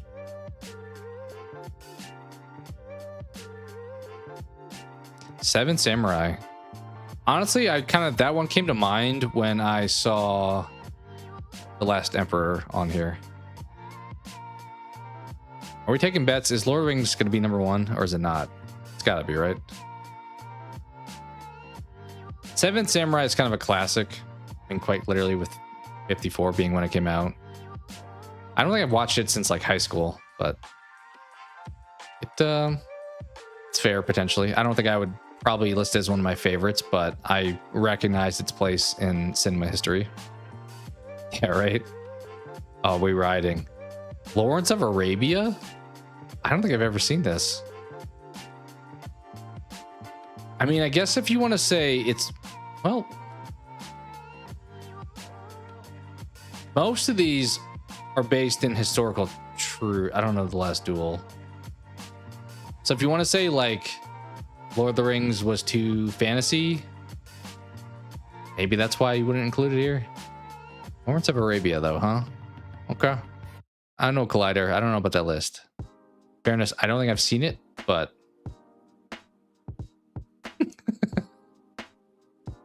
yeah, I've not. I mean, a lot of them were like classics. When I say classics, like 50s and 60s based, so a little bit less modern. Like that top one was the most recent one. This, I guess, Silence was also newish, but most of these weren't made in the last like 20 years. Debatable if that list made sense. Greatest vampire movie opening scenes. Okay, I can struggle even remembering a bunch of like 10 vampire movies. Opening scenes? From Dusk Till Dawn? I don't know. They robbed the gas station? Yeah, the list was definitely worse than the last one, it felt like, at the very least. Opening scenes. Was the 30 Days of Night opening scene good? I'm trying to remember that one too. Like somebody just gets like attacked. We'll see. See what the list is. Wait. 10 greatest. But we have 11 here. This is like me when I'm making like a top 10 like songs thing and I'm like, but I like 12 songs. So what do I do? But I don't, I definitely don't call it top 10 and then have 11. Like just call it top 11 then if you're gonna do that. Yeah, I mean it does. This is what's her name, Rose the Hat or whatever. I think that is seemingly likely. I don't think I know what this movie is either. Dudes seem to have Tom Hiddleston there. That is brooding.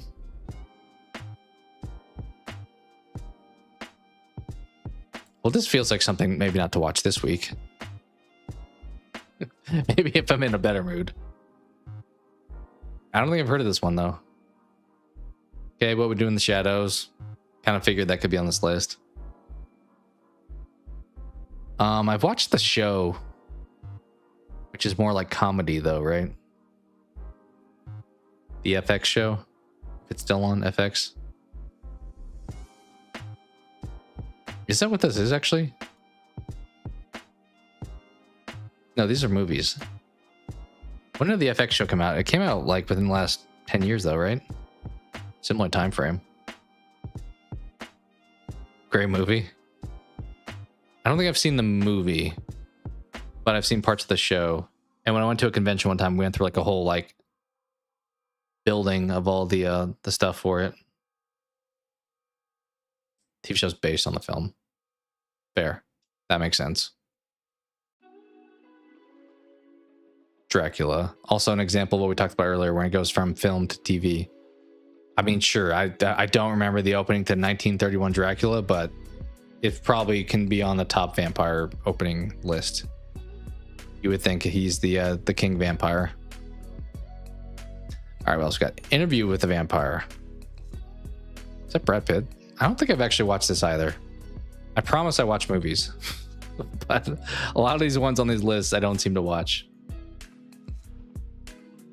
Yeah, right. I don't, it's been a while since I watched that one. It's been, only like 100 years since I tuned in. So yeah, I don't know if I remember this one. So I probably haven't watched it. Right. Yeah. I think especially when I do like horror movie stuff and I'm like, well, I haven't seen all the Halloween movies, but I promise I like horror stuff. Yeah, I think some of it is some genres like horror I got into later because like I think a lot of people get into it because their family's into it, whereas I kind of branched out independently and sought it out. Which is why something like Saw is like my staple, because it's like when I was, driving myself to the theater and stuff. Near Dark. Okay. Another one I don't think I've seen. But if this is the opening scene, it looks pretty gnarly. Is that, what's his name? Bill Paxton? Looks like him.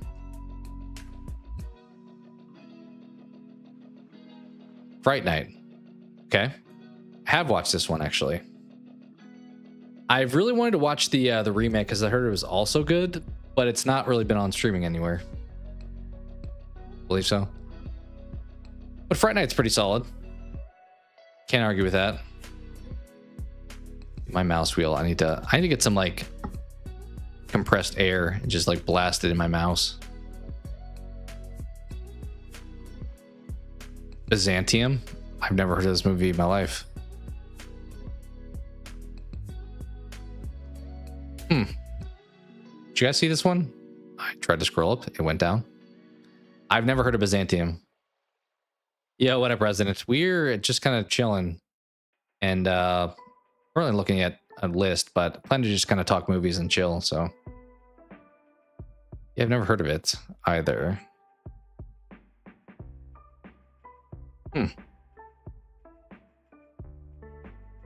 Shows the duality of vampires themselves. Okay. I saw Blade was up next. I haven't watched any of the Blade movies in a while. I know people really dogged on Trinity because it had with the one with like Ryan Reynolds in it. I think they thought that one was a little bit worse. Which is probably the worst of the trilogy from my memory. Like 1 and 2 were pretty good. Yeah, it's decent. I mean, it's like a superhero type of thing. Isn't Blade technically DC? Or is he? No, Blade's Marvel. Blade's Marvel. Because they had him in... I still haven't watched the Deadpool Wolverine movie, but I thought there was maybe some mentioning of Blade in that. But very, comic booky for vampires. Queen of the Damned. I know it, but I've not watched it, so I can't tell you about the opening scene. Kind of reminds me of the opening scene of House of Ashes, though, from the photo here. This list is 10 greatest vampire movie opening scenes ranked. I didn't really plan to do a list, but we kind of just stumbled upon them when I was looking at movie updates. You're a fan of this one? I mean, at least the opening must be good. Nu metal vampire movie. Oh, like nu metal. Like I'm gonna hear that kind of music in the movie, or just like defining it as like a new take, pretty much on the vampire genre. This looks more like Mummy with what she's wearing there.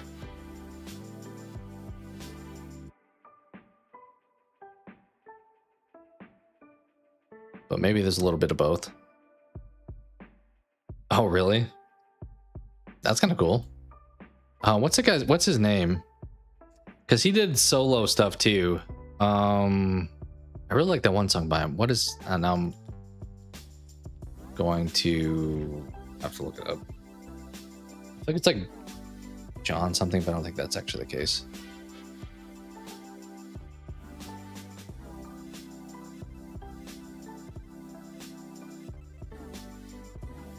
Yeah, Jonathan Davis. That's what I was thinking of. He had like some solo songs that were pretty good, but Korn back in the day was solid as well. Yeah, Jonathan Davis.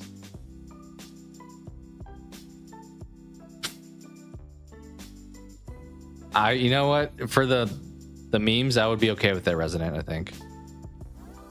Honestly, I don't think I've listened to much like recent Korn. I think Jonathan Davis's solo stuff has been what I've mostly heard from them lately. But the classics from like the 2000s were top notch from Korn. All right, where are we on this list? 2 more. Any guesses on what the top 2 would be? As I said, the only like from Dusk Till Dawn, their opening's interesting because they're like robbing a gas station. But I don't know if I put it on the list. Let's see. Okay. Do another Dracula here. John Carpenter's Vampires. We also haven't seen anything from Dr. Sleep. Are they going to hit us with that as the number 1?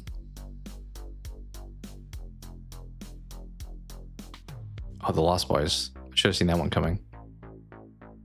A movie we talked about this year that I watched for the first time. Well, we talked about last year. Watched it for the first time the year prior. So 2024.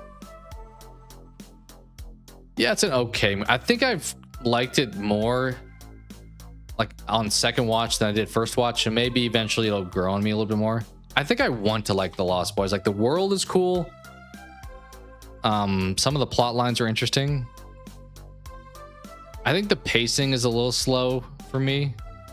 Like when he goes and like hangs out with the vampires and like Kiefer Sutherland's just like mystifying him, and they just have like the light filter over the entire screen. I feel like some of those scenes drag a little bit too long. But the world they're in, I think, is cool. Like what's it called? Like Santa something. Like it's not Santa Monica, but it's like some knockoff name of that. Let's say here. I don't know if it says here, but I like the idea of The Lost Boys, and I think that's why I maybe give it more favorability than actually like the movie.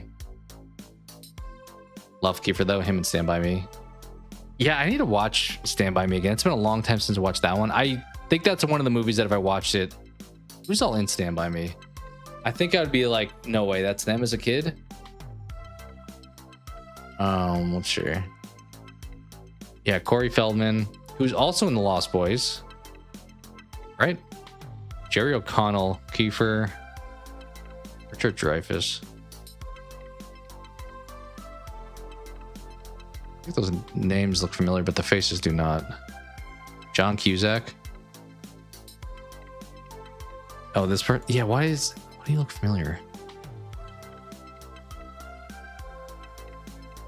Indiana Jones, maybe?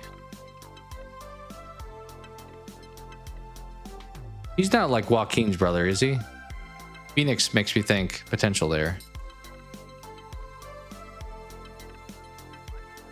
Yes, they are. That's maybe why I've heard of him as well. That checks out. Will Wheaton. Feel like I should know you. Big Bang Theory. Lover. A lot of things I'm pretty neutral on. Okay. Yeah, it's been a long time since I watched Stand By Me. I'd probably give it another go. Yeah, that was the end of that list. Keanu Reeves? He's in that? Is that what you're saying? Why did I go back to that? Cast.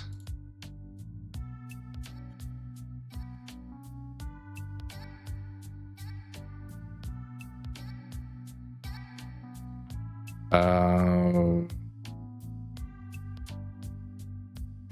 it's his brother. It's Keanu Reeves' brother?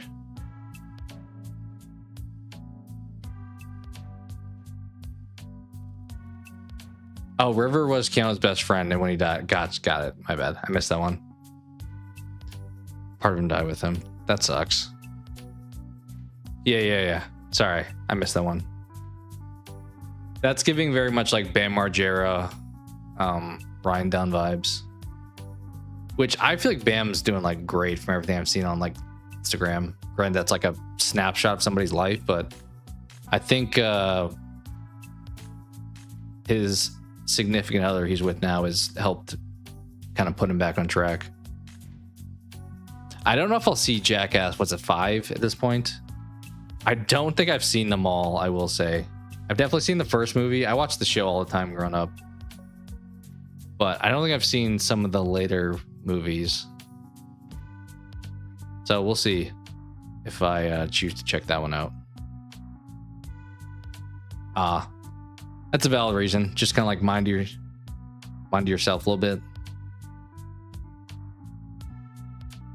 I feel like if I was like in Hollywood, I would probably behave the same way. It's like I don't really care to be I don't know, something that you can't avoid. Like paparazzi following you around all the time, like that'd be so frustrating. But I would just kind of try to be low key. I think someone like Tom Holland has mentioned that's why he wants to, like, when he's done being an actor, he's gonna just like vanish from the face of the earth. Yeah, it still sucks. Let me grab some of these that I watched over the last week. I'm just gonna probably just Google them like I'm doing with all this stuff and just casually talk about them. And I will say, I don't know how much I'll go into spoilers, but if I say a movie title and you don't want to be spoiled, that may happen, FYI. So keep that in mind. But I watched this movie the other day as one of them. I thought it was going to be bad. It had like a 14% from the critics. Okay, apparently 16. So I wanted to watch the first one. And for some weird reason, watch the other day too. The first one's not on Peacock. Only the second one is. I don't understand it. Like, I thought like NBC should own both of them. Why not have them both? I think I've seen the ending in like some YouTube clips of the first one, like Matthew Lillard stuff. So in fairness, I probably didn't miss much. I gave it a checks my list 6.5 out of 10. Yeah, I did. I think I've seen the ending to the first one. Not that that makes up for like the entire movie, but I'm pretty sure I've seen the end with like Matthew Lillard like with the helmet off and just like freaking out. But I've debated actually if I would do review like shorts maybe for these movies I watched. Why do people do that? What you mean, just watch the second one? I mean, my case, it was availability. I wanted to watch the first one and it wasn't there, and I wanted to watch something, and this like came to mind. I was like, all right. Yeah, mine wasn't an intentional skip over. Mine was like, hey, this isn't on your service for some weird reason. I don't know why. And let me just watch 2 then. Yeah, I've actually not seen Black Phone 2, but I have seen the original Black Phone. I mean, I mentioned earlier I watched John Wick 3 because it was like on TV. So I've done it. I don't do it often, but I've done it periodically when it's just like, okay. I mean, they're kind of standalone stories. They rely on some of the history. I feel like a lot of it tried to rely on like the FNAF lore as well with like William Afton and stuff. So I will say that. I mean, not that it is exactly the same story, but I am familiar with the games too. But I gotta say, I did not like FNAF 2. I agree with probably, it sounds like the critics. I don't know. I just felt like, I didn't feel like the acting was that great. Like, I thought the kids didn't do well, but then suddenly some scenes, even with Josh, I was like, oh, that wasn't that great either. which leads me to say, like, I also feel like the writing wasn't stellar, which may have been why the line delivery wasn't like my favorite as its moments. Yeah, there was definitely parts where I was like, okay, this isn't too bad. I think I liked when they leaned into a lot of the game stuff, like when he puts on like the mask when he's by the computers to try to like stay away, but then Foxy like can see him without the mask. A lot of that stuff I enjoyed. Like those are kind of like Easter egg nostalgia things that once again fit the plot at least. A lot of it was like a little predictable. I mean, it's a probably targeted for a younger audience, but you see like this Chica and it's like, okay, this is going to be the evil one. The good one's going to come help at the end, which wound up happening. Teacher was dumb. Yeah, a lot of the characters I feel like their lines weren't great and they made dumb choices, to your point. All the computer stuff was cool. Yeah, I like that. The animatronics looked good. Like the effects of it all looked fine. Some of it was like fast jumping because they had to like keep it PG-13. Like when the one person like died, it was off screen because they want to keep it PG-13. Yeah, exactly. It was a lot of off-screen killing, which is intended to keep this the case, which is intended to keep butts and seats the case. Because especially if you, I mean, FNAF's been around for a while, so you could argue the young audience that it caters to are now adults, but there's still like a new age of young audience that it caters to. So by keeping it PG-13, you keep it relevant for them to go see it in theaters and stuff. So I get it. But I was like pretty low on the plot, I gotta be honest. Like, if I was giving a rating for FNAF 2, I probably would give it like a 2 or 3 out of 10. Like, it was a below average experience for me, but it was okay. It definitely feels like they're gonna lean to the franchise further. Having Skeet in was kind of cool. I mean, it was a bit of a Scream throwback with him and Lillard. Yeah, that also could be the case too. Yeah, I don't know. I just felt like this guy was also way over the top. The teacher, I think, did he get his head smushed off screen is what happened to him, right? He like got his head squeezed by the fake Chica. Or the evil Chica. But like his caricature, I know it's a movie, but he was like yelling at this girl at this like science fair or whatever they're doing. And I'm like, dude, you would not do that. You would lose your job in like 2 seconds. Oh yeah, this guy. Yeah. He was so over the top. I don't understand. I mean, he was like a caricature for sure. I don't get why. It is also cool. I think these two are like FNAF YouTube people. So I enjoy when like movies give a nod to the people that kind of made them popular. Also, this was the kid from Chucky TV show, right? In season 1. Yeah.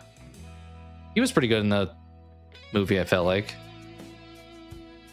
But I feel like both the kids and the teenagers, they're acting, and to your point, even the teacher, it's like, gee, you are, I don't get it. Yeah, you would get fired instantly. I mean, even if you did that, you wouldn't be doing it that publicly. Like, he was like berating this girl in front of like the whole gymnasium. It's like, dude, you are gonna get fired instantly. Some dad is gonna come just like punch you in the face. So this was something to distract me, but it was not a stellar movie. As I said, I would probably put it at a 2 or a 3 out of 10 in my opinion. But I do, once again, I like the video game adaptation stuff, at least for now, until they milk it way too much. Yeah. They also seem to like not really care that these robots were just like roaming around too. I mean, not everyone saw them, but some of it was a bit wild. All right. Next one I watched. I don't know if this was in order. I'm probably going to miss 1 or 2 of these because I didn't write them down, as I said, prior to like 10 minutes before the stream. But Anaconda, I wound up watching. And my thoughts on this one are, review score wise,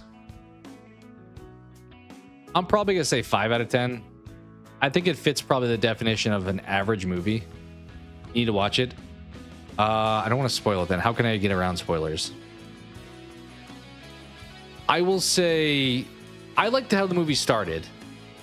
So because it's the opening, I feel like I can mention this, but should I not bother? I would watch it. I would say don't expect it to be like a top tier movie, but a movie that does like the horror. It doesn't really do a lot of horror, but the comedy stuff, kind of like what I was hoping Death of a Unicorn did. I think Anaconda does it a little better. Maybe it's because of like the nostalgia and some of more of the actors that I recognize. All right, I will. But the movie kicks off and you have Paul Rudd, who's like this struggling actor, and Jack Black, who's like making wedding videos for people at home. I think they're in Buffalo, New York, and Paul is out in like LA. And he comes back for Jack Black's like birthday. And they both feel like they're not happy with where they are in life. So they're like, hey, let's make this Anaconda movie remake. And all of this I was enjoying, which is surprising because I don't a lot of times love when we take like the fourth wall breaking or like the really meta approach where it's like Anaconda's a real movie inside this universe thing. But I thought they did it well, and it was intriguing of a story with them going and trying to film and like kind of find their happiness again. And it's pretty much Paul Rudd, Jack Black, Steve Zahn, and I don't know if I know this actor, Dondiwe Newton. Those are the four that are kind of like the main group. This guy's somewhat of a fifth, but they go down there and try to film a movie. Honestly, probably one of the biggest criticisms I have for Anaconda is that most of the movie was in the trailer, like the first trailer, because I didn't watch the second one. But they go down there and they wind up running into the real big Anaconda and running into another team that's like filming their own movie, which turns out Paul Rudd didn't get the rights to Anaconda, so they were making like an illegal movie. But they wind up running into this actual big Anaconda. They also run into this girl here who they think they kind of do a misdirect. It felt a little bit obvious, but they picture as being the like one in danger from these other people attacking her, but turns out she's the bad guy and they're the cops. So she's a bit of the antagonist in addition to the Anaconda. And they kind of just fight it off. And there's like very slapstick over the top times where like people somehow die, but other times people somehow don't die. Like Jack Black should have died like 5 times in this movie, but it's a comedy. You don't take it super seriously. And as mentioned, the scene where he's like got the boar strapped to his head and just put out for bait was in the trailer. And that's like in the final 20 minutes of the movie. I'm like, I don't feel like we're missing much here. I heard the second trailer had Ice Cube in it, so that reveal kind of wound up happening. That was a bit of a also homage to the original and him just trying to be like a badass action hero. So it was funny there. And they also like take a picture with him and stuff. So it's pretty comical. It's kind of like him in 21 Jump Street as far as the role he plays, which he's kind of just playing himself. But yeah, they wind up all, surviving for the most part, then making their movie. And at the end, you have J-Lo show up and want to recruit Jack Black to make the real movie. And it shouldn't be taken super seriously. It's like a very silly movie, but it also was like just okay. Wasn't the worst thing ever. Had some really great moments in it, but it also wasn't the best thing ever. So around that 5 out of 10 territory is where I'd probably wind up putting it. You could argue maybe a 6, but I would say 5.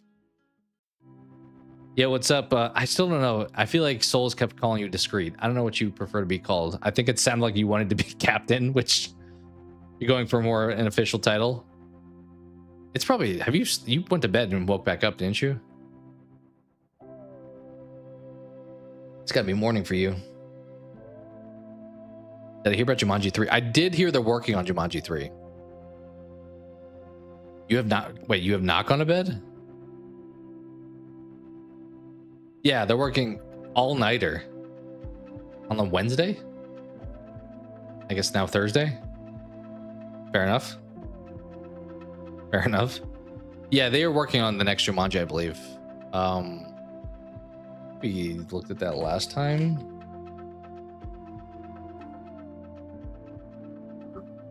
I guess technically it's the fourth movie. Open world, is that the name of it? The third and final installment. Yeah. I don't know if I believe 2026 unless it's like the end of the year 2026. Probably just gonna have a year on here though. Yeah, not sure. Oh, December 11th. So around the holiday season. There's a lot of movies supposed to be coming out in December. It's gonna be a lot. Thursday. I feel like, I mean, I guess I do. I think my sleep schedule is just all over the place. So I don't know if I call it an all-nighter anymore, but I mean, if you ask Cope, she technically would do an all-nighter every day or most days, at least. Open world. Yeah, it is a very fitting video game name. I do like that. You're right. I did not catch on to that. It's not a set story. I mean, I imagine there'd be some direction, but it's going to be maybe a little bit more going on. Side quests and stuff. So that was Anaconda. What else we got on here? I'll put these down here where I talked about them already. Another one I watched. Hell of a Summer. So this was kind of the one that I watched first, I think. When I mentioned earlier, I had previously watched like Summer of '84, Disturbia, all those like a bit of coming of age, but kind of like slasher or killer movies. And I was like, I remember the trailer for this in theaters as Finn Wolfhard's movie. It looked like kind of silly. Yeah. It's on Hulu, so I checked it out. And I will probably go into spoilers with this one too. So if you haven't seen it, I can't really talk about some parts without going to spoilers, I think. But you have the main character, who is this dude, Jason. He's this guy on the poster here. He is like somebody who probably should have moved on with his life, but he's sticking around summer camp. Honestly, a lot of it felt very similar to like The Quarry. I mean, there's quite literally a summer camp, but some of the tropes they went with.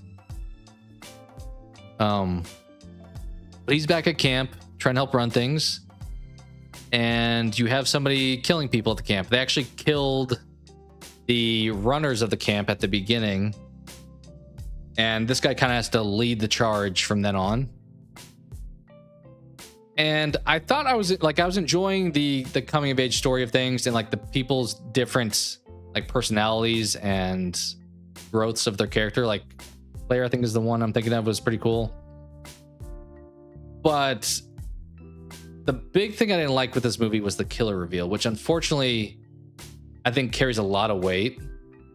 It was definitely gorier than something like FNAF 2 that we recently talked about, I will say too. I think this one was technically R though, right? Yeah.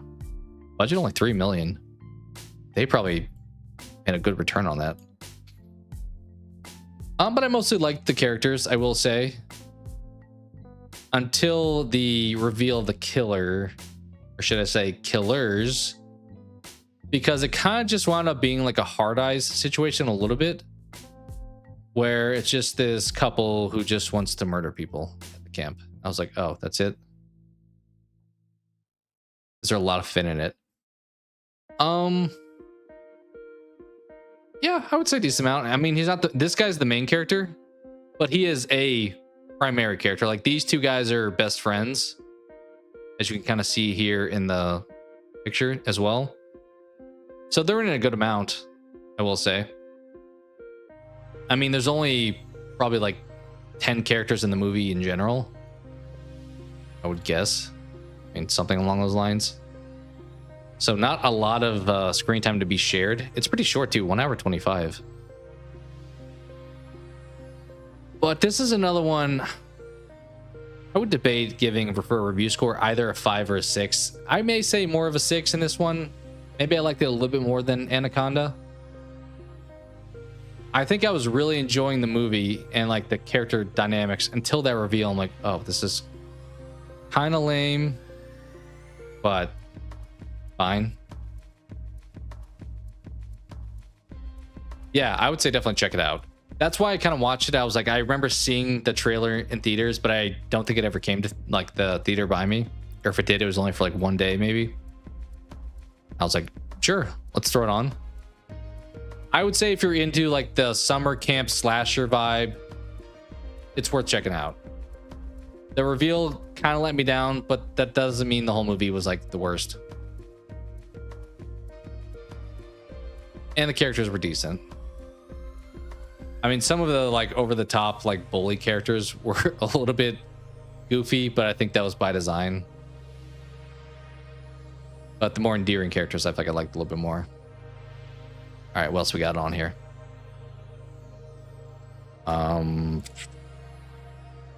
Should we cut to another Stranger Things? I don't know why Hulu is promoting the heck out of this movie. Anybody watch Pizza Movie? This movie? Hulu was like promoting this all over their main screen, and I just saw Gatton.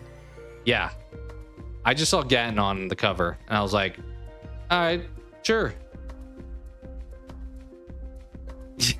Right? I got a little bit more. I mean, this one's not really obscure because, as I said, it was promoted everywhere, but I got a little bit more with deep cuts with the movies I was watching. I'll talk about this one too, so keep that in mind. There's not really a whole lot to spoil with this one because I feel like the synopsis kind of tells you all you need to know. But you have these kids in like a dorm, and they get like super high on some like created drug, and it's kind of their journey to go get the pizza downstairs. Because it's kind of required to make their drug experience like better. And I feel like I've said this about a lot of movies in the past. This is the probably perfect example of a movie. You have to turn your brain off and accept this is a movie and not like real life. With way too many scenes in this movie. I'll say you laugh. I'll say you'll laugh. A lot of it's very dumb. So I think most of the jokes did not land for me. But every once in a while, I was like, okay, that one worked. I would say, actually, I was about to say it wasn't gory, but it is kind of gory. Pretty early on in the movie, there's a scene where like there are people dying repeatedly. And it looks like pretty decent. So I would say decent amount of gore. There are chainsaws. There are chainsaws. That part's not gory. But there's a lot of gore early on with phase 1 of the drug taking, I will say. Yeah, that's pretty much the synopsis. You need to take this drug with pizza. Otherwise, you get chainsaws. That's literally the point. Trailer shows a lot. I didn't ever watch the trailer, but I imagine it probably... I mean, there's not a whole lot to hide with this. I liked that they tried to put a coming of age story in a little bit with like the friends and their relationship and their dynamic going forward. But it's just like over the top. Like it got better as it went along for me. Because I mean, the first like 5 minutes of the movie, there's just like seniors, they're like farting on Gatton's face. I'm like, nobody acts like this. Like, what is happening? How is this movie? I just went over a wild ride with that movie. Yeah, that I feel like you probably would do well being like in the same state of mind as the characters in this movie are watching this movie. But it started off being like very like just jokes were not landing for me. It was like super dumb. And then I think I watched it long enough. I'm like, okay, some of these. I mean, it's very much like Harold and Kumar Go to White Castle with a lot of like things that happen.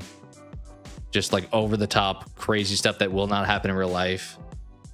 Like they have these RA, like these resident, what is RA? What's the acronym for RA? I guess resident assistant. And they treat it like it's like the military. It's just like super over the top. Yeah, that's the state of mind I would recommend for watching this for sure. 100%. 100%. I also question if Gatton wasn't in this movie, would I like it as much? And I say that realizing I probably would give this one like a 3 out of 10 also.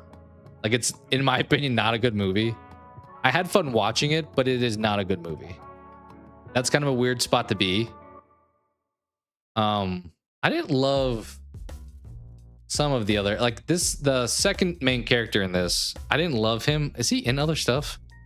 He kind of reminded me of a young Sean William Scott, which is ironic because that's literally his name. Does he singing it?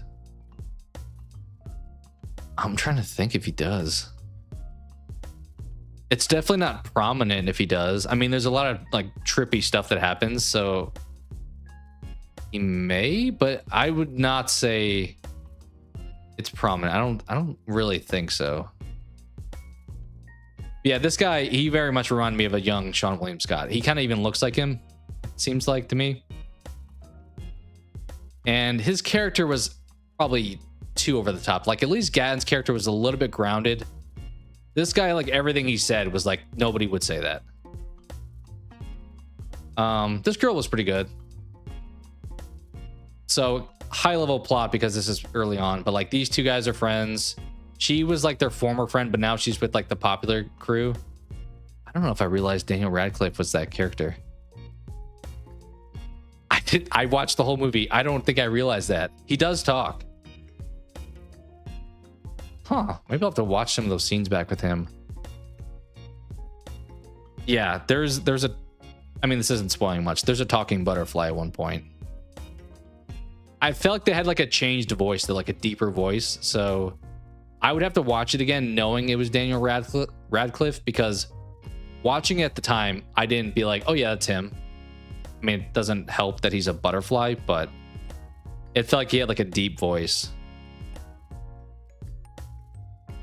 Yeah.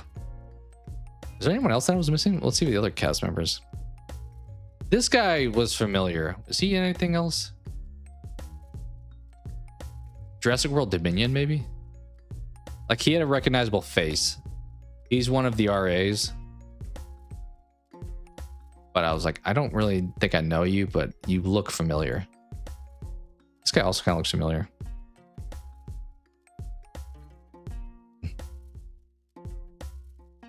Yeah, I would say watch it, but I don't think it's a great movie. Like, it was pretty over the top. Like, it, as you mentioned, that state of mind, I would recommend for watching it. I think you probably would have fun with doing so in that case.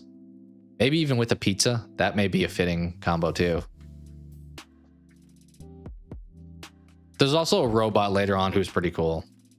So there's some redeeming moments. I just feel like it was like so silly, and I was like not.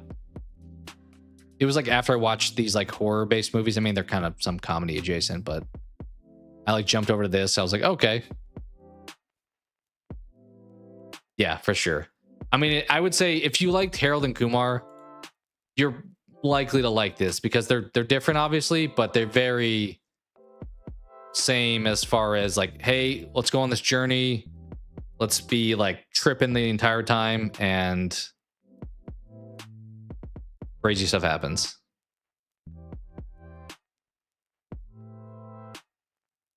It also kind of reminded me of 21 Jump Street, where you have like them like taking the drugs, and then they're like, okay, this is step one of the drug, and it's like, I don't know what it is, like running really fast, or then like, I don't know, being super thirsty or whatever, all the phases of the drugs. It kind of does that similar storyline too. All right, so that was Pizza Movie. What else we got on here? I think this was another. A lot of these were on Hulu because I was just like, I would watch one, then you'd look at like, oh, what's similar to this? This movie. That's not a copy and paste. Movie. I'd never heard of this, but it was on Hulu, and I was like, you know what? Let's throw it on. So this one was a little bit more rom-com, I'll say, with a little bit of horror thrown in. Like, for sure, Hard Eyes vibes.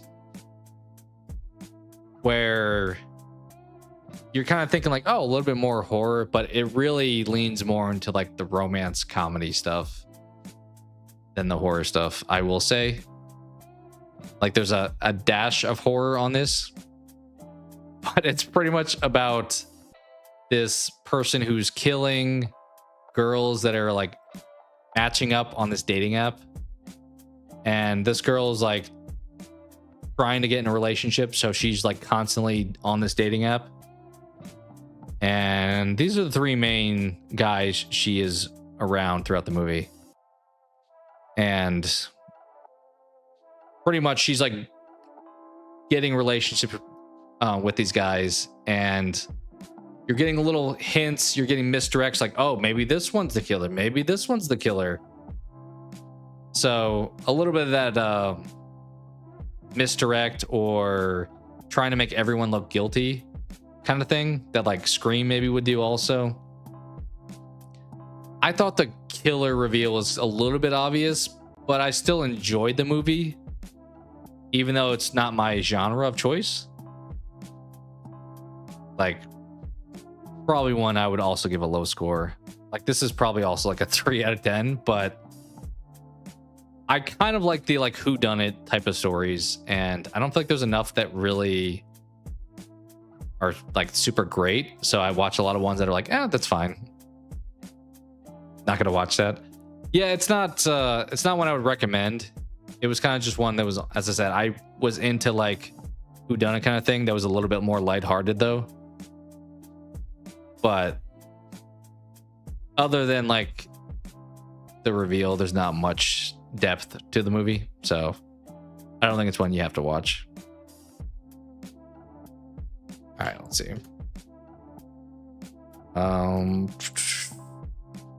This one I would recommend. I don't know if you've watched it. The Clovage, not Hitchclove. The Clovage Killer. Have you watched this one before? This was like one of the first things. I think I watched it on Hulu, but it's apparently on that and Tubi. This is one of the first recommendations I saw when I was like, movies like Summer of '84. You have not? I would recommend this one, so I don't want to spoil too much, but I will say there's really not much to spoil because it does a lot of the stuff that like Disturbia or Summer of '84 does, where it's like, hey, there's this person we suspect as the killer. Like in this example, the main character is this kid. Is he in anything else? Oh, he's in The Long Walk. Okay. I still need to watch that too. But you have this kid, and there's these killings that have happened in his town. The Long Walk. Yeah, I need to get around to that one. Also, how you doing, Lone Wolf? I'm doing all right. We're having a decent time, I'll say, just kind of talking movies tonight, so hope you were well. Yeah, I do need to watch it. I for sure need to watch it. Is the ending good for that one? I feel like that movie kind of is dependent on how it ends. And I know Stephen King is not known for like the best endings to stuff.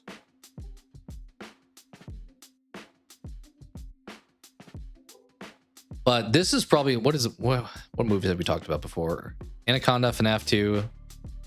Hell of a Summer, I gave like a recommend, a slightly above recommend. Pizza Movie, I gave like this is a bad movie recommend. Clovage Killer is one I will say. You will not tell me how it ends. Fair. I assume you like the ending if you're recommending it though. This is one I would recommend watching. As I said, it's kind of one of the first things that shows up when you look like these type of movies where it's like killer next door kind of thing. But this kid, as you kind of see here, thinks his dad could be this killer of his town. And he starts to get a lot of clues, and he starts to work with this girl here, who's a little bit of an outcast in their town, but he kind of winds up becoming an outcast when his friend kind of makes him look bad. It's kind of a religious movie, weirdly, too, where like, I think there's like a facade of religion where him and a lot of his friends and stuff, like his family, go to church, but clearly not all of them are living a Jesus-like life. But he pretty much finds clues throughout the movie suspecting like his dad could be this killer of these women in the town. And I think a lot of it, like there's a lot of themes of like manipulation and just believing somebody because you want to believe them. I feel like is a big theme in the movie. But I thought both him and his dad played a really good role in the movie. But there's a lot of times where you're like, is it him? Is it not him? I don't know. I think with a lot of these movies, I generally go into them suspecting the person is the person. Like Disturbia is pretty old at this point. It's pretty famous too. You have Shia watching the guy next door. It's like, is he the bad guy? Those movies I'm a little bit mixed on if I want them to be that or if it should be a surprise. There's a movie I'm about to talk about later that did a surprise that I did not like. I think if you do a surprise, have it make sense, have it be a character that we know. But his dad just did a good job of being like this creepy guy who is like a family man as well, though. So it's a lot of, I think it's supposed to be based on maybe some truth. I guess we'll see. Is it? Took inspiration. Ah, yes. The BTK killer. I think that's what I had seen when I looked stuff up. But I would recommend it. I would say this one's probably like a 6 out of 10. So slightly above average experience. Yeah, worth checking out if you like those kind of slow burn, sometimes like uncomfortable scenes where between like the dad and the son ultimately, but doing good just was discussing The Boys and Invincible with friends, sharing CinemaCon. Okay, yeah, we talked a little bit about CinemaCon earlier, some of the news that came out of it. A lot of it I feel like was not really shown to us yet. Like a lot of it wasn't trailers, but Boys and Invincible though, the two heavy hitters for superheroes for Amazon. Long Walk is one of your favorite movies. Oh, one of your favorite. Then I'll definitely have to check it out soon. Yeah, that seems to be the inspiration for the plot of this movie. Because there's pretty much these women being like tortured and there's like pictures of them and stuff. Yeah, I would say worth checking out for sure. Without having like a name I really recognize. Is he from other stuff that I would know him from? Okay, a lot of TV show feels like. So without having like a cast member that I really gravitate towards, I think the story was solid.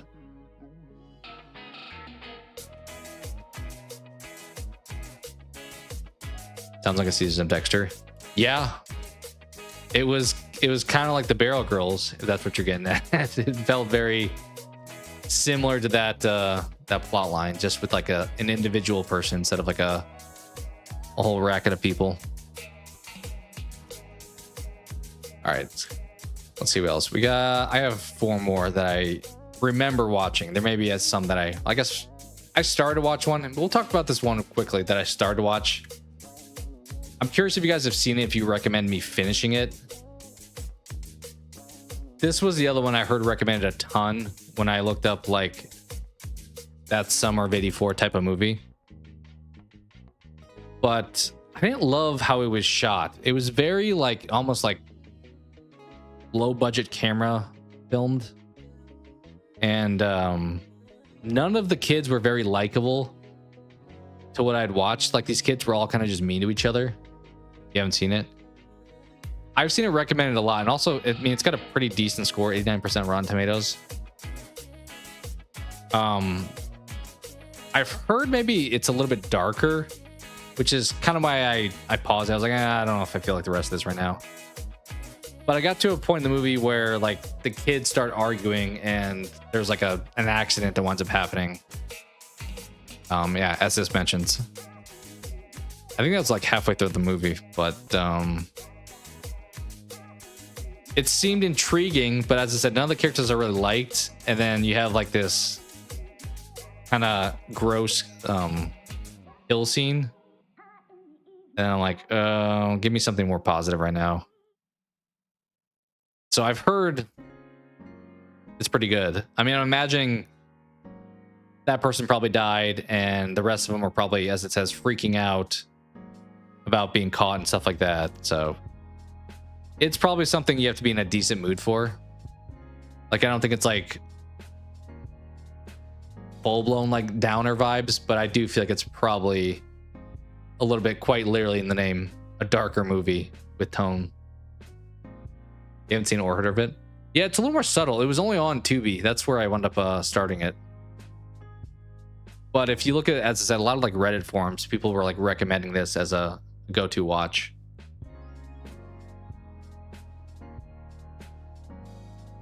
A weird description. But yeah, I was a little bit mixed on it. I think I continued it. It may get better, but didn't want to finish in that one. This one was, I mentioned earlier a little bit about turning your brain off. This also may be a good movie to watch if you're like heavily like on drugs or just intoxicated in some way. It was another one that Hulu just kind of threw up in my face, and I was like, okay. Where you have, let's see, this guy, is he from other stuff? He looked kind of familiar. Oh, he was in the Coyotes movie. He looks like, I can't think of the guy's name. I think the guy that was in Stealth. Is that the movie I'm thinking of? You loved it? It was, I can agree, it was crazy. I kind of feel like I was enjoying it a little bit more up until like a lot of the heavy escalating scenes happened towards the end. Never heard of this? A lot of these, as I said, either were promoted to me on Hulu or because I watched something else immediately after. It's like, okay, watch this one. But this is the other girl, right? So this guy and this girl are siblings, and he pretty much just rolls up to this motel, and she's not there yet. And he goes in to this like bar area, and this guy, who's sneakily kind of the main character also. I don't think I know him really from anything else. So good. You liked it? I don't know what I don't know. I'd probably give like a 4 out of 10. I don't think I would say I liked it. I think I was liking it. So pretty much what happens is, as I said, he shows up at a motel. He's in town for this wedding. I don't know why he'd even be going, but it sounds like his ex, her wedding he's in town for.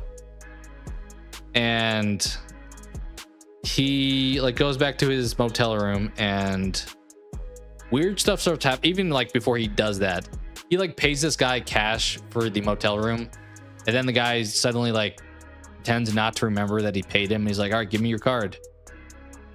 So this dude is pretty much constantly just pranking this guy. He's just like messing with him constantly. Like he'll like pretend the door's locked, and then he'll just open it. He goes flying out. It's a lot of things you expect someone like in high school to be doing, like just playing pranks constantly. I haven't seen since commend you rewatch it. And eventually his sister shows up, and they all three kind of hang out, and you feel like at times where he's going to become friends with this guy. I think his name's Chester in the movie. It's a lot of gaslighting. Like they're hanging out, they're having drinks by the pool and stuff. But then there's other moments where like he calls the cops on him because he's like thinks he has a sister kidnapped, and like pretends to get hit by him and just messes around with like while there's a cop there. So it's like playing pranks at times when you're like, I would not play a prank there. And then it just, I feel like, turns very dark towards the end, because he stops just playing pranks and he just starts going on like a murder spree, and takes this guy out, takes out his sister. And then it just turns into a bit of like a drug trip where they're just like both freaking out with each other. And eventually he convinces the other guy to like, hey, let's go to the wedding together. We also find out that the main character's got this like alter persona online where he pretends to be this like tougher guy who's just like roasting people. So that was, I guess, a surprise twist reveal that it was like his like fake account where he was doing this from. But then they like drive to the wedding, and he actually just crashes the car. They just, I feel like everyone just dies in this movie. He's basically crazy. Yeah, for sure. Yeah, and all like the reviews on the motel are like very low scores. I don't think anyone lives in this movie, do they? Because the last two, I think they crashed the car. Oh, he puts his seatbelt on. That's right. So in theory, he probably lives, maybe, if you believe that was enough. But this guy probably goes flying through the dash. So it was just like such a weird movie. I like by far, I think of this list, probably even more than Pizza Movie. This was like a weird movie. Is the best way I can describe it. But it was interesting. It was a different style than I was used to, so I will take that. Yeah. That's kind of why I mentioned, or I talked to my wife earlier. I'm like, there's a lot of these movies I had a fun time watching, but I didn't think they were good. And I don't know if I would watch some of them again.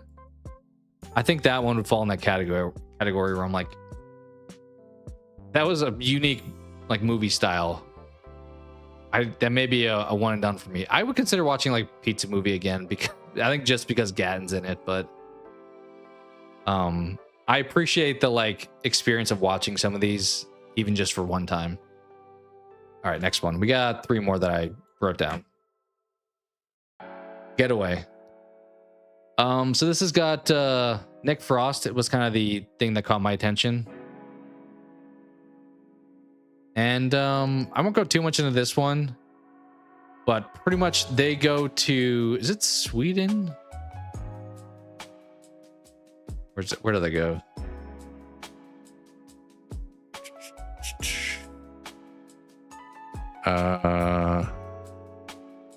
The island of Svalta in Sweden. Yeah.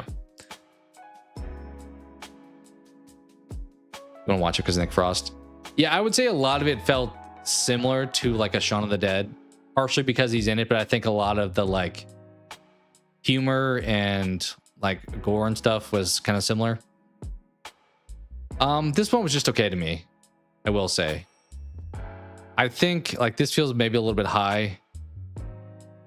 I would probably go around the like 4 to 5 out of 10 again. Yeah, I would say dry humor for sure. It's I mean, it's a little bit more of that British humor, I would say in general. But you pretty much have talk about licorice pizza. What is licorice pizza? I need to look this up.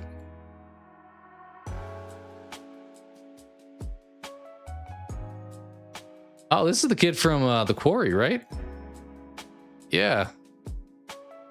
Okay. I don't think I've ever actually seen movies he's in. Apparently he's in Superman also. Oh, maybe I have because he's in Night at the Museum. Your wife liked it though, but it was not your type of film. It's got a 90% coming of age comedy drama.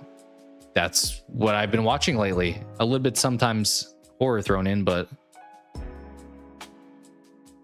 sounds interesting. Cooper Hoffman's in it too. Oh, this dude. Okay. I mean, I know you said this wasn't your thing. Oh, I don't love. Who directed this? Paul Anderson? Okay. I'm not a big Safdie Bros fan. I feel like they've recently like been in stuff too, like not just as directors, but as like actors. Like Benny Safdie's been in so many things lately, it feels like. Yeah, I'm not a huge, I mean, I didn't like Uncut Gems. I think that's the main thing. Good Time, I wouldn't say I had a good time with, but it was like a decent time. I definitely like Good Time more than Uncut Gems. Won a lot of awards. I enjoy coming of age stuff, so I'll have to keep an eye on that one too. Is that on anything? Do we decide? Netflix, okay. I just don't like anxiety-based films. That may be true. Good Time was pretty anxiety-based too, though, and I liked it in some ways. I think that's probably I think the thing I don't like is when there's just unlikable characters. I think that's the big thing. Like, you're not supposed to like Adam Sandler in Uncut Gems, but then I can't enjoy the movie. Like, if I don't like any of the characters, like, you could be a bad guy and I can still like you as a character. I just didn't like any of the characters. Ending sucked though. That was okay. So I think you can be something like high, like adrenaline pace, because I'm thinking like whatchamacallit was anxiety based film. Why do I always want to say Lucky Number 11? That is not what I'm thinking of though. That movie where they're all trying to kill that one person. Smoking Aces. Smoking Aces is kind of an anxiety based film. I guess I also wouldn't say it's one of my favorites, but it was decent also. Read the synopsis for it. For the licorice one? I think I did a little bit, right? I mean, it's a very broad synopsis. It's like relationships, pretty much, if you just wrote it in one word. Yeah, I don't think you are supposed to like anyone Uncut Gems, but I think that takes away from my enjoyment of the experience. Some people can be like more like third party and just like observant, but if I don't like who I'm spending time with, I'm like, well, this just sucks. Like, I'm not having fun. Yeah, Smoking Aces is insane. I remember watching it for the first time, and I'm pretty sure Ben Affleck dies in like the first like 2 minutes he's in the movie. I'm like, how is this how is this possible? I thought he was listed as like one of the main characters in the movie. I also forget like Chris Pine's in that. There's so many like famous actors in that movie. All right, take care, Stephanie. Thanks for hopping in. Yeah, Smoking Aces was insane.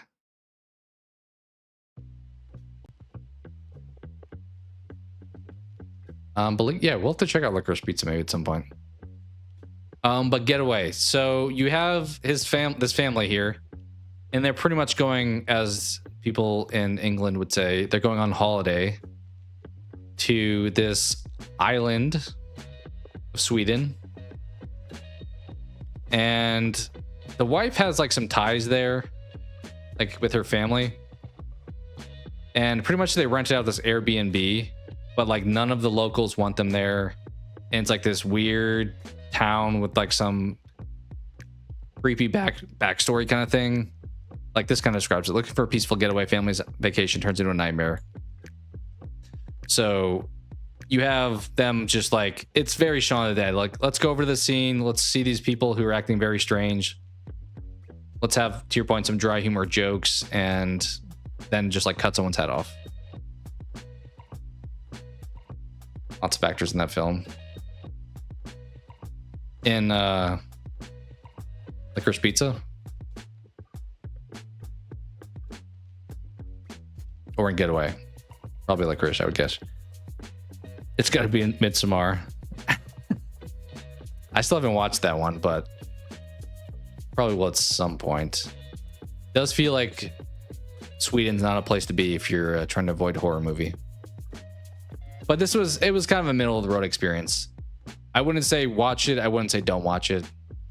If you like Nick Frost, it's kind of that kind of movie. It's not one of the better ones, though. I don't think it's as good as Shaun of the Dead. I don't think it's as good as Hot Fuzz. I don't remember the third one that they did together. But I mean, it doesn't have Simon Pegg also, so it's just Nick Frost. But it's okay. Extreme slow burn. Yeah, I think we had talked about that. Someone that had watched before was like they weren't a fan of like some of the plot lines. Oh, Smoking Aces. Yeah. That is true. How many? Let me see.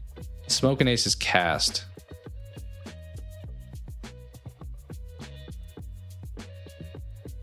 Ryan Reynolds, Ray Liotta, Jeremy Piven, Ben Affleck, Chris Pine, Andy Garcia, Jason Bateman, Alicia Keys, Common, Kevin Durand, Joel Egerton. Oh, Matthew Fox, the dude from Lost.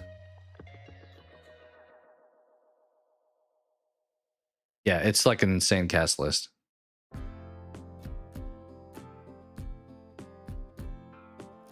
What's better on your film, Last Night in Soho or The Menu? So I haven't seen Last Night in Soho, so I couldn't give you a definite answer there. I can tell you I really like The Menu. I don't think I've ever reviewed it on the channel, but I'd give the menu like a solid like 7 out of 10, I would say. In fairness, I guess the menu is kind of a movie where the characters are also unlikable. Not all of them though. The what's his name? The main dude is pretty unlikable though. The guy from Warm Bodies or whatever. Yeah, Nicholas Hoult. He's pretty unlikable in the menu. But she's like at least a good protagonist to root for. I haven't seen Last Night in Soho. Should I watch it? Is it worth checking out, it sounds like?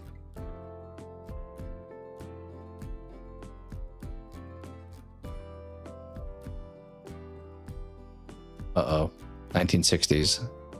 My kryptonite. You look at all these genres. It's just like every genre possible just listed here. We have like everything covered in this category. But I like the menu, I will say. I don't know if you've watched both and you're just trying to determine which one's better, or you're looking for a recommendation, but I would say I like the menu. I have not seen Last Night in Soho. Common, love him so much. Edgar Wright, who made Shaun of the Dead, made Last Night in Soho. Oh, that's cool. So he did. Maybe we'll have to check out, although it's only on Prime right now, it appears. Time period you like it because it's 1960s. I definitely like movies less that are that way.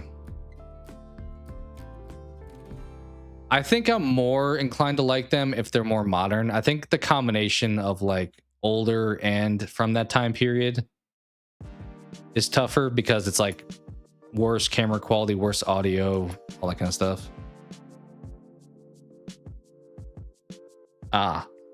Well, Cope said Last Night in Soho. I said the menu out of default, so we got a split decision here.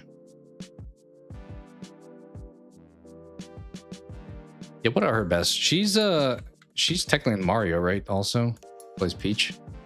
Let's see what we got. The Vivitch.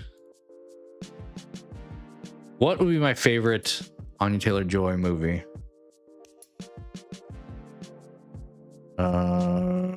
So far it's the menu.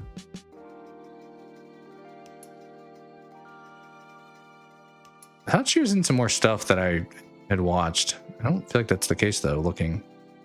Because I remember people saying that she was in like everything for a while.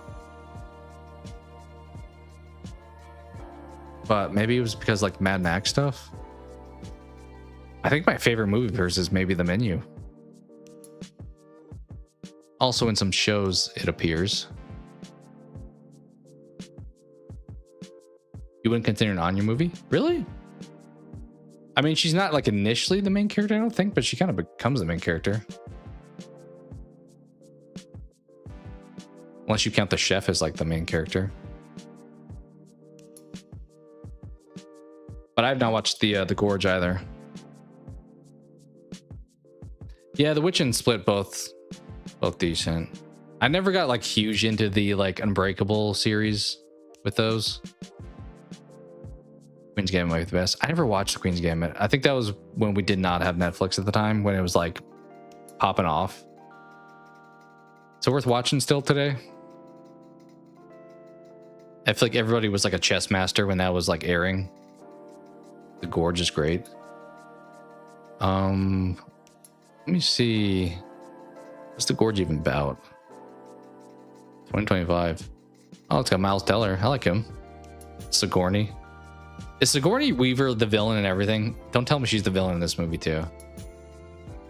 I feel like she's like after Alien, she became like the secret bad guy in like every movie. 2 operatives are pointed to posts and guard towers on opposite sides of a vast, highly classified gorge, protecting the world from serious evil lurks within. Oh. Actually, I know they're not here earlier, but we were asked underrated sci-fi movies. This may be a hot take. This was like a guilty pleasure for me. You guys ever watch Paul, Not the Apostle, the movie? I'm surprised the reviews aren't worse. I kind of expected it not to be really liked. But once again, Nick Frost, Simon Pegg with this one. Rewatch it every so often. You love it. Cabin in the Woods randomly showing up. But I don't know how I got on this side tangent, but Paul, underrated sci-fi movie, sci-fi comedy. Where because Sigourney Weaver is as you see, the big guy in it. I feel like she's like the end villain. Yeah, Cabin in the Woods, exactly. At the very end. Like all those kind of movies.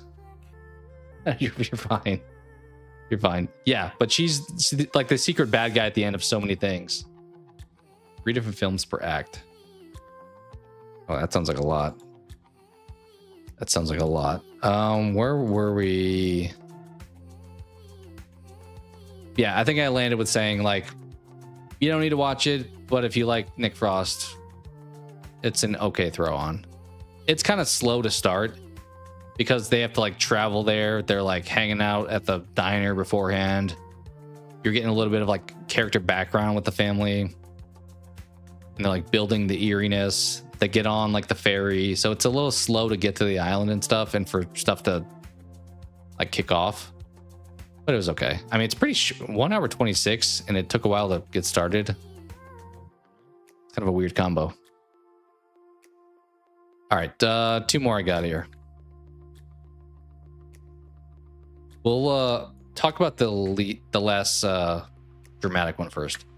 Watched this one yesterday, actually. Theater Camp.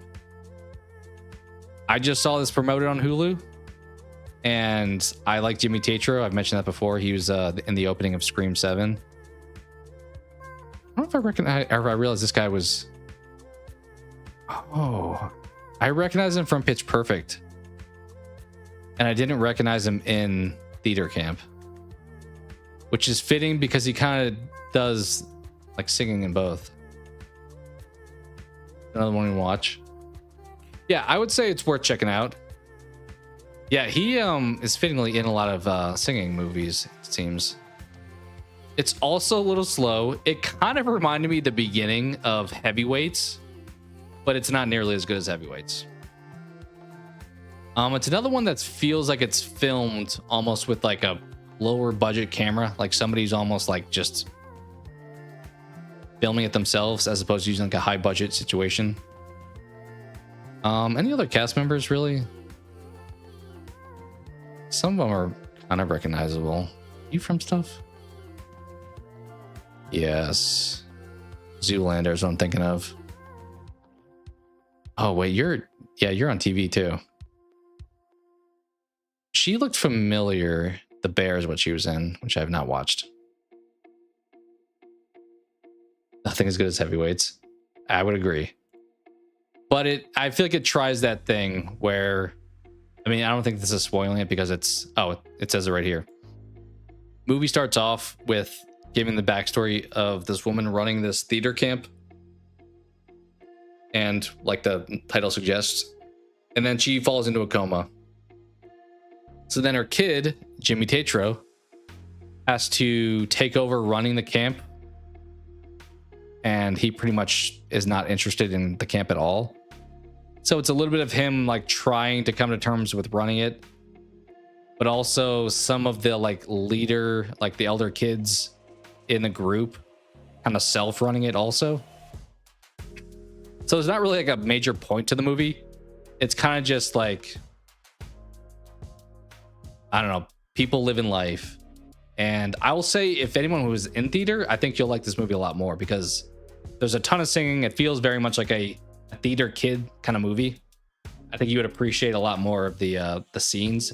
Like there's a point where there's like a 20-minute just theatrical performance that happens. Yeah, there is singing. For sure singing in this one. I see Hell's on your thumbnail. Yes, we talked about that one a little bit earlier. 90% carnage, 10% or 9% comedy, 10% carnage. Maybe about right. I would say maybe not as extreme of a split. I may do more of like a 70-30. But yeah, I can quickly pull that one back up too. we'll finish up with theater camp, but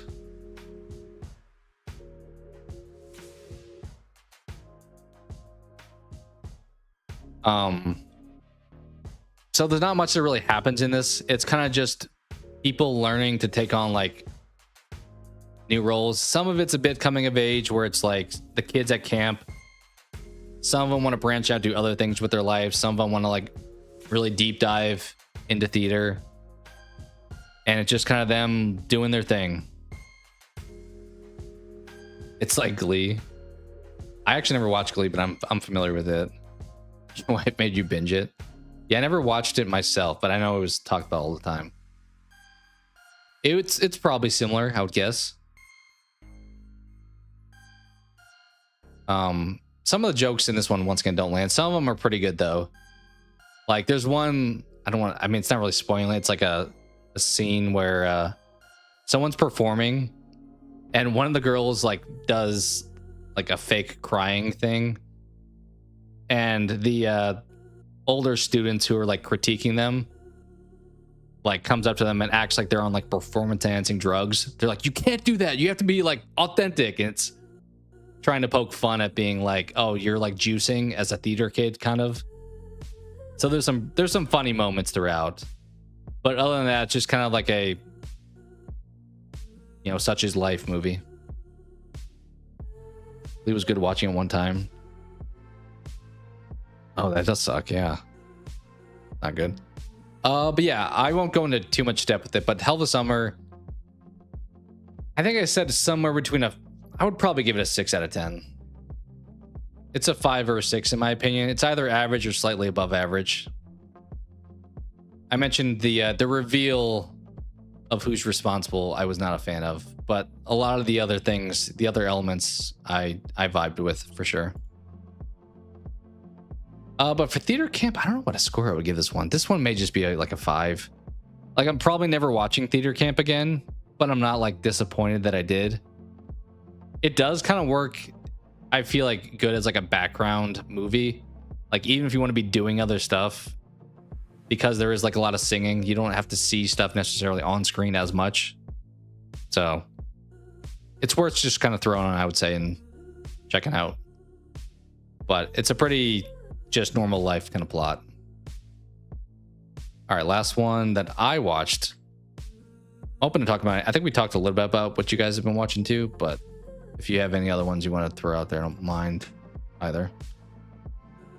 Cody positive for Hell of Summer, praises well-written characters and the modern Gen Z dynamic they bring. Yeah, I think that's all feedback. Some of the characters were a little bit over the top, but I think that was the point. And specifically the like characters who were not as nice, like the more evil kids, are the ones who were just like going against our main character. I don't think I love their acting as much, or like their characters as much. Another reason you won't go to Airbnb. Yeah. Because of like the recording. Actually, ironically though, you have an Airbnb in this, and then earlier we talked about I'm just effing with you, and there's a camera in the hotel or the motel, so no matter where you rent it, apparently you're in trouble. I did not like this movie, I gotta say. Like this score kind of surprises me. Were you a fan of this one? I was enjoying part of it, so I guess if for folks who are unfamiliar with it, sorry to hear that, Brian. It's not that great. Like you have this plot line that was predictable from the get-go, where you have this guy and his coworker who are like probably too close, even though the girl is dating his brother and he's like married to a different girl. They all go to this Airbnb together, and sure enough, the guy and his coworker start getting together, and the guy who like rents it to them is being kind of creepy and stuff like that. So you're like, oh, is this guy gonna kill them or do something weird? Then it felt like kind of predictable this was going to wind up happening, but they get caught because there's cameras in the shower, and they realize they can't say anything because they're caught like cheating in the shower.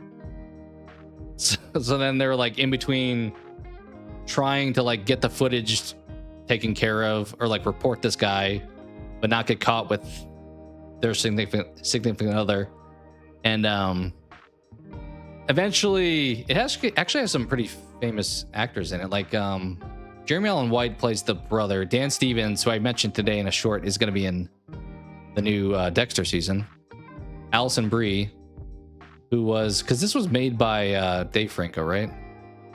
Yeah. Who was Alison Brie's co-star in Together, I believe. Cast. But yeah, here's your main four characters. Then you have this guy who's familiar. He's from definitely other movies. I don't know if I recognize any of this stuff overly. But he's the one who's renting the Airbnb out. So not a lot of characters in this. And then he shows up to the house when they want to like fix the hot tub or something, and then like confront him about the cameras. He winds up like dying. Together, yeah, that was a wild movie. And then like characters just start dying off left and right, and I'm like, okay, are we gonna have a point to this? Is there like some character like, oh, this is the ex of the person from earlier or something like that? But no, the answer is just, it's like a Strangers type of movie where he decides, hey, I'm gonna, like, this dude just randomly murders people at these like Airbnbs or like different places. And then at the end, he just like moves on to a new place he's gonna rent out and start over again. So it's just like Jason out in the woods just killing people, but we never see the guy the whole movie. And there's no reason as to why he's doing this. She's just some dude murdering. Which goes back to my point earlier. When it's the obvious person who's like across the street who's being suspected the entire movie, I think that can work well, but it also can be boring and predictable. Doing this route where it's just somebody off the grid entirely does not work. Like, if you're gonna have a like a surprise killer, have shown them in the movie before that. Yeah, it was so weird. Like, I'm just like, okay, this is this guy who just wants to kill people. Okay, sure. And then like nobody that we spent this time with lives. Like, I would give The Rental probably a 2 out of 10. It felt like The Strangers, but at times more promising and at times worse. The excessive off-screen kills. Are you talking about Hell of the Summer? Throughout the middle of the film feels like a missed opportunity for the genre. I see we're talking Hell of the Summer, but I could see that. I think the movie starts stronger than it finishes, but as I said, I don't like the reveal, so that's part of that. The Rental, I feel like you might have heard of it. I don't know why I stumbled upon it. It once again was on Hulu. That feels like a trend with most of these, but it may have been a recommended one underneath, and I just clicked on it and I was like, okay, sure. I like some of these actors. Yeah, Hell of a Summer. Yeah, it's fair. I think it could have, like, the middle of the film and the end could have been a little bit stronger. It was a good setup, but then didn't deliver on everything. But it also probably had a little bit lower of a budget, so like, I think it said it had like $3 million, right? Yeah, so they probably weren't going to do like super over the top stuff. I mean, practical effects probably don't cost that much, but so yeah, that's what I watched that at least I could remember from this past week. Of the list of these, which ones would I say check out? So Super Dark Times, I didn't finish. It doesn't feel like it was necessarily for me. The Rental, I would say no. Getaway, I'd say probably not. I don't think it's the one I'd recommend, but it's fine. The I'm just effing with you one. Maybe for a one-time watch, but I think it was below average for me.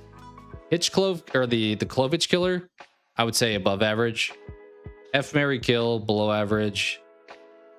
Pizza Movie, below average, but if you like Dustin from Stranger Things, give it a watch. Hell of a Summer, slightly above average. Also got a Stranger Things with Finn. FNAF 2, don't recommend unless you just really like the games and want to get into it. And Anaconda was fine. That's kind of my summary. So most stuff probably wasn't my favorite, but I would say I don't feel like I wasted time watching any of these. I got something out of all of them, even if I didn't really like them done. Yeah, I think that is a Scream reference.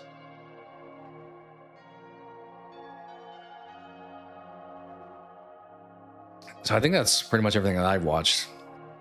There may be one or two, as I said, that I left off. Oh, anything you guys have watched lately that you recommend, or should I just make that Discord section now while I'm thinking about it? We can do it live. Great text channel.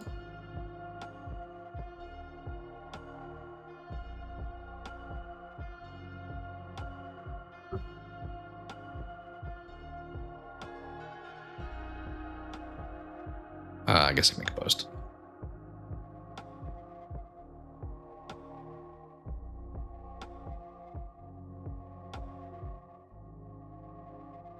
I mean, in fairness, I feel like sometimes some of the other channels are recommendations already. Like if you have a TV show recommendation, there is a TV show channel, but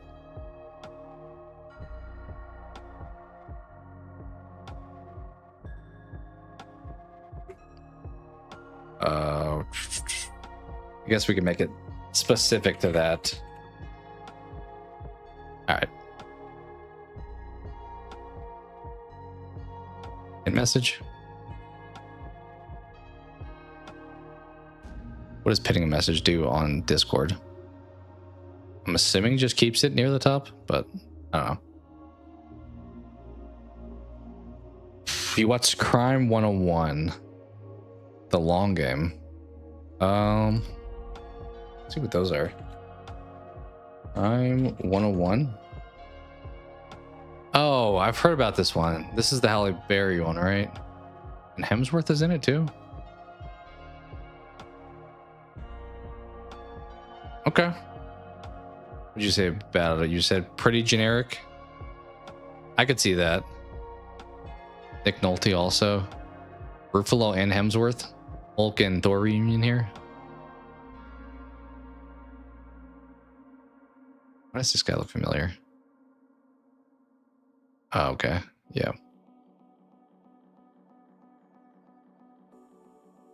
This guy's in a ton of stuff, isn't he, too? Oh, yeah, he's in the Batman. What else you say? The long game?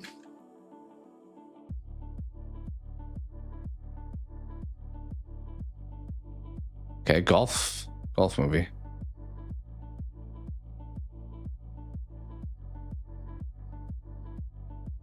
Huh. I always kind of thought this was Michael Pena. I think they look very similar, don't they? Maybe his face is a little rounded now. But it's a dude from Hostel. Is he the one playing golf? Okay, could be good. I mean, it's kind of like a lot of sports movie descriptions where you're like overcoming adversity a little bit, but that generally makes a good sports movie.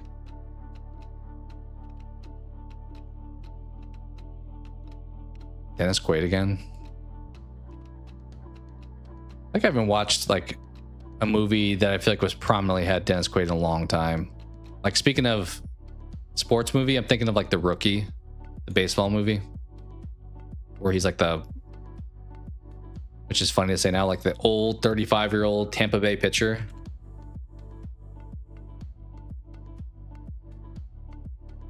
Yeah, does it say how old he is? Yeah, at 35, I'm like, well, we feel old now. All right, what else we got?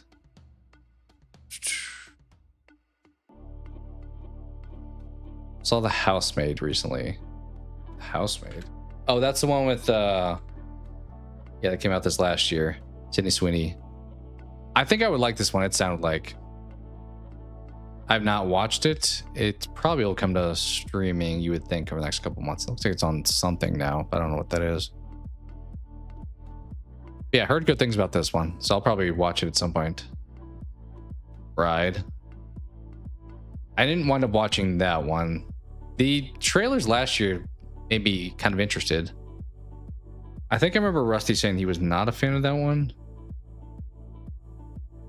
I feel like I didn't hear enough about it, so I'm imagining it's not as popular as like the Frankenstein movie from last year. Invincible, Daredevil, The Boys in the Pit. Some staples, a couple Prime there, Disney and HBO. Yeah, people seem to love The Pit. Heard mixed things on The Bride. Yeah, I've heard it wasn't like stellar. Yeah, Bear was the Joker. Golf movie, enjoyed it. I think the only golf movie I can think of is, you guys remember The Legend of Bagger Vance? I mean, other than like Happy Gilmore, but kind of a surprising casting here with Will Smith and Matt Damon. I don't feel like people like know enough about this movie, but it was pretty solid.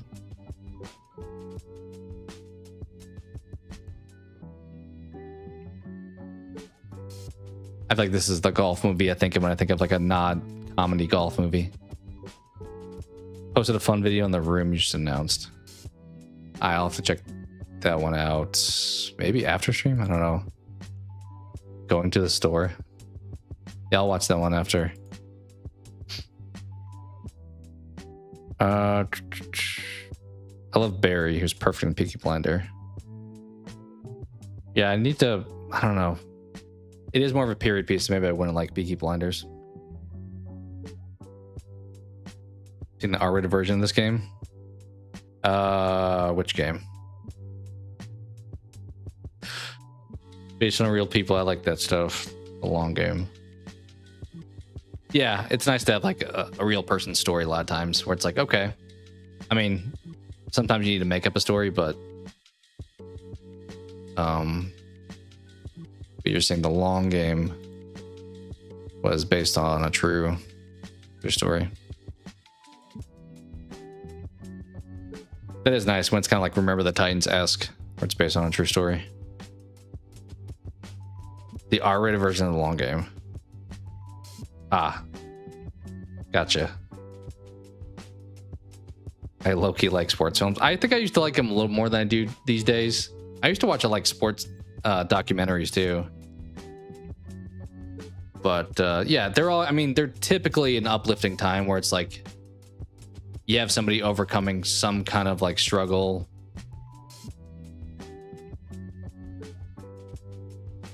I think most movies end with the team winning. It's not normally like, oh, life sucks and you lost. Sometimes they do though, which I can appreciate when the movie ends and they actually don't win.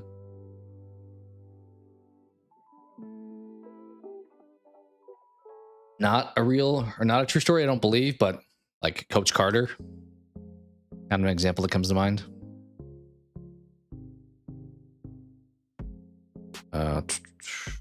Speaking of CinemaCon, has there been much on Clayface? I'm like very intrigued by Clayface, but I just don't think I've heard enough about like what is happening with that movie.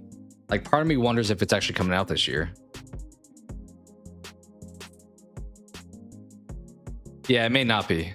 Maybe I'll watch like an episode or two at some point, or like deep dive the trailer a little bit more. True, the Friday Night Lights movie. That's true. That's another one where they do not win. The movie was brutal. Yeah, because that's like small town like Texas. Is that in, where's that in Odessa?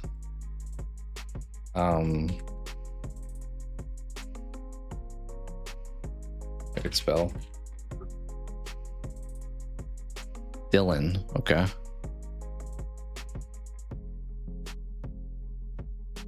Oh, same movie. I'm assuming they take place in the same place, but a small turbulent town. Okay. Doesn't even tell us. Coming out in October. They should have previewed at CinemaCon.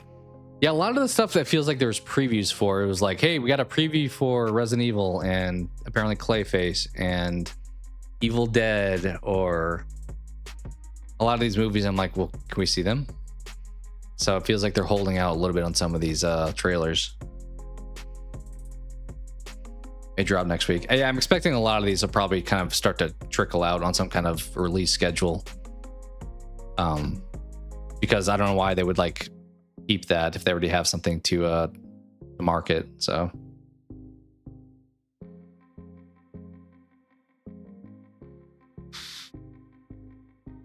oh, Evil Dead trailer is out? Really? Is it a teaser, or is it like actually some plot thrown in there? Then again, these days teaser means like, I feel like teaser means regular trailer, and then trailer means like the entire movie. Like I mentioned earlier, that like Anaconda's trailer shows the entire movie. The first trailer, I feel like I pretty much watched the movie just from watching that trailer. Full trailer? I'll have to check it out then. I think of this guy from Tokyo Drift. He kind of played that role frequently, like the small town athlete kind of character.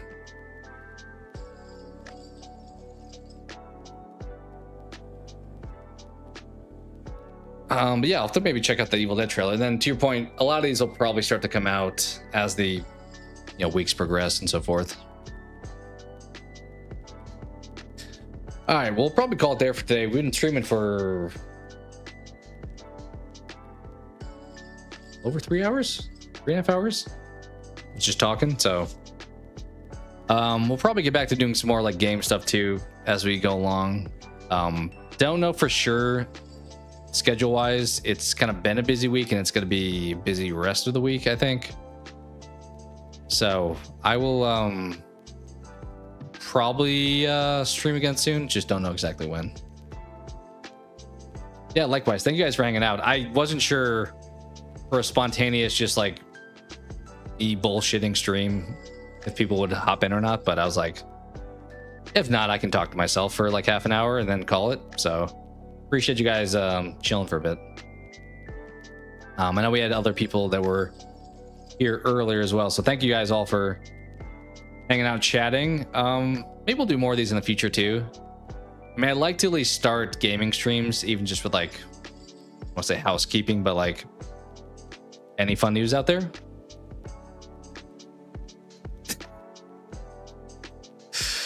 That does seem to happen. Although it is kind of late, so that makes sense. Although I'm surprised you would even hop in at this point. But yeah, we are saying bye. I mean, at least that means I can say hi.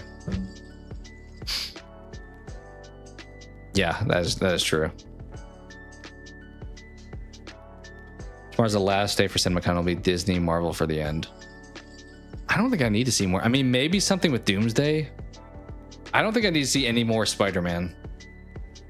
Maybe if you want to tell me there's another villain in it besides like Scorpion and these like Foot Clan looking people, then sure. But I think I've seen enough of Spider-Man that maybe I'll see it, maybe I won't, but I don't think more trailers are gonna really convince me. Doomsday though, they could show us some good stuff. But we're like 8 months out from that. I don't know if they would do that. Spider-Man probably feels more likely. Is there any other Marvel stuff that's coming out in theaters this year? There's some DC stuff. I don't know if there's a lot of Marvel movies other than Spider-Man and Doomsday, as I said. Let's see. 2026 MCU movies. Yeah, those are the only two listed. Brand New Day and Doomsday. There's rumors of Armor Wars and Shang-Chi 2, but that's it. And I guess they're doing the TV show stuff too. The Daredevil stuff and so forth, so that counts.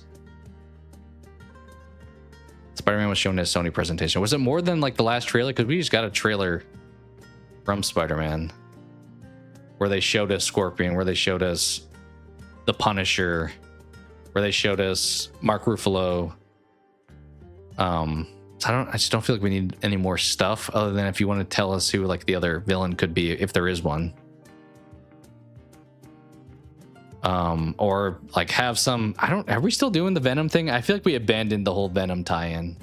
I know there's like a rights issue with Sony and Marvel being separate, but posters and scenes. I guess that's fair if they show scenes instead of like trailers. That is probably new content. But I probably don't feel like I need to watch that. Like if you kind of know what to expect with Spider-Man at this point. Do you need more like teases until you watch the actual thing? I don't know. It was interesting. They finally looked like they changed because Doomsday and Dune 3 were supposed to come out both on December 18th, I think. I think Dune 3 moved their date up a week, if I remember when I last looked. So it's nice that they're not the exact same weekend now. Yeah, we'll see, to your point, what else may come out of that convention tomorrow.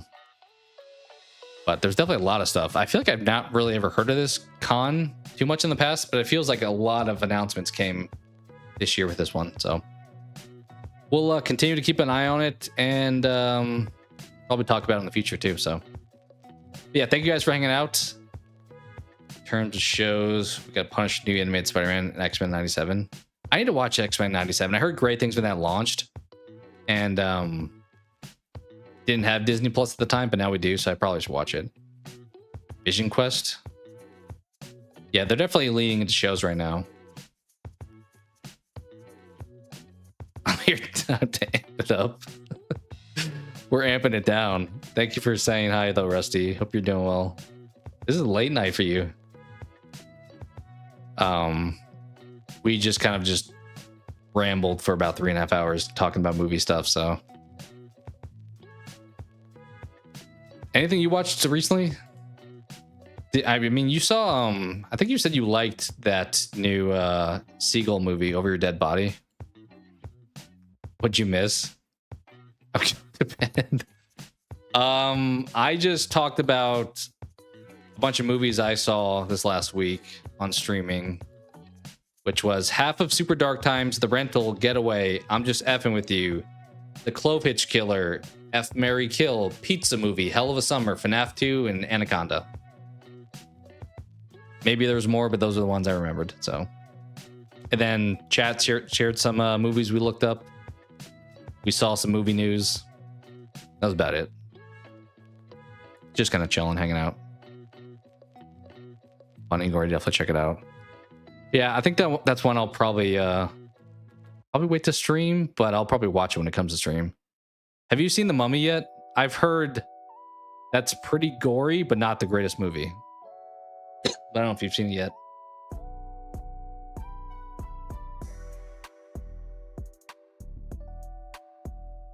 Amazon has that Denis Villeneuve's James Bond film. Oh, it's teased it. I don't know if I know that one. What is that?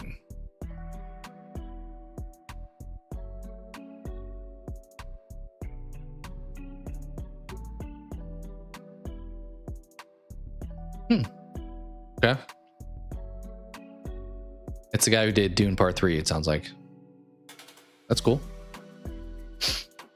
I Swear was an excellent dramedy that comes out April 24th. I think, yeah, you were talking about that one.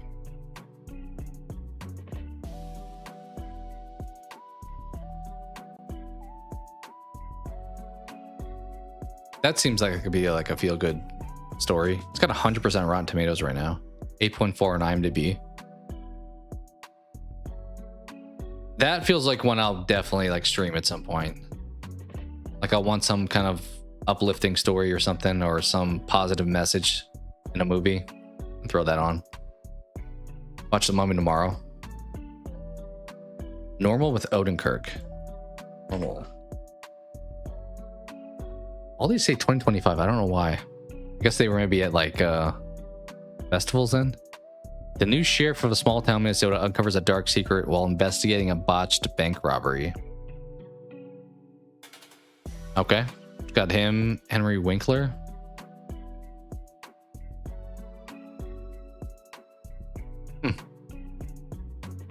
I mean, it sounds like something that Bob Odenkirk would be in, some like over-the-top action film.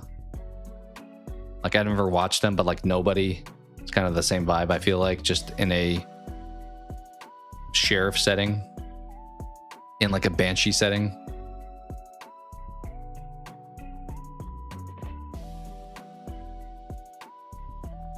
Diabolical. From the Butcher from The Boys.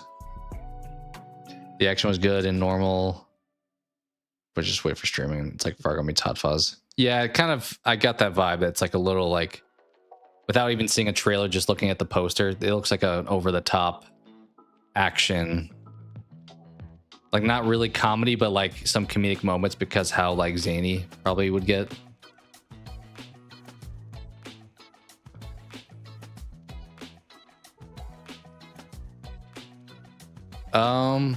Yeah, as I said, appreciate you guys chilling this evening. And as mentioned, I don't know, I'll probably stream again soon. I don't know for sure tomorrow because there's some stuff later in the day that we got to do, but maybe tomorrow.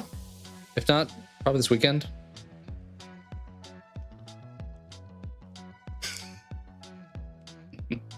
We're doing impersonations. Is that what you're saying, Lone Wolf? They Will Kill You is worth watching if you like Ready or Not meets Evil Dead 2. I think that's one that I'd seen. Yeah. I heard this was, to your point, maybe what people were hoping Ready or Not 2 was going to be.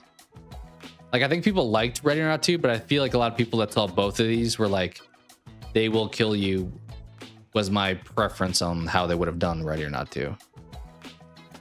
Or like that style of movie.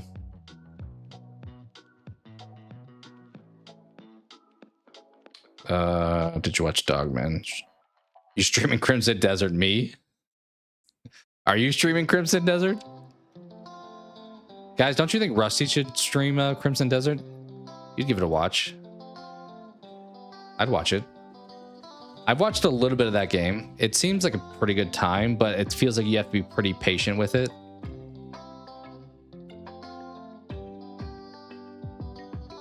I don't think I think I've heard of Dogman.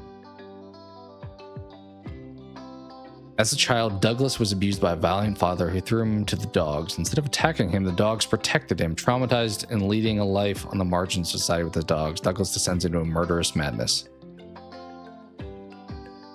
Kind of just feels like I'm the main character from The Darkness, with, instead of having like monster creatures coming out, I'm just like throwing dogs at people.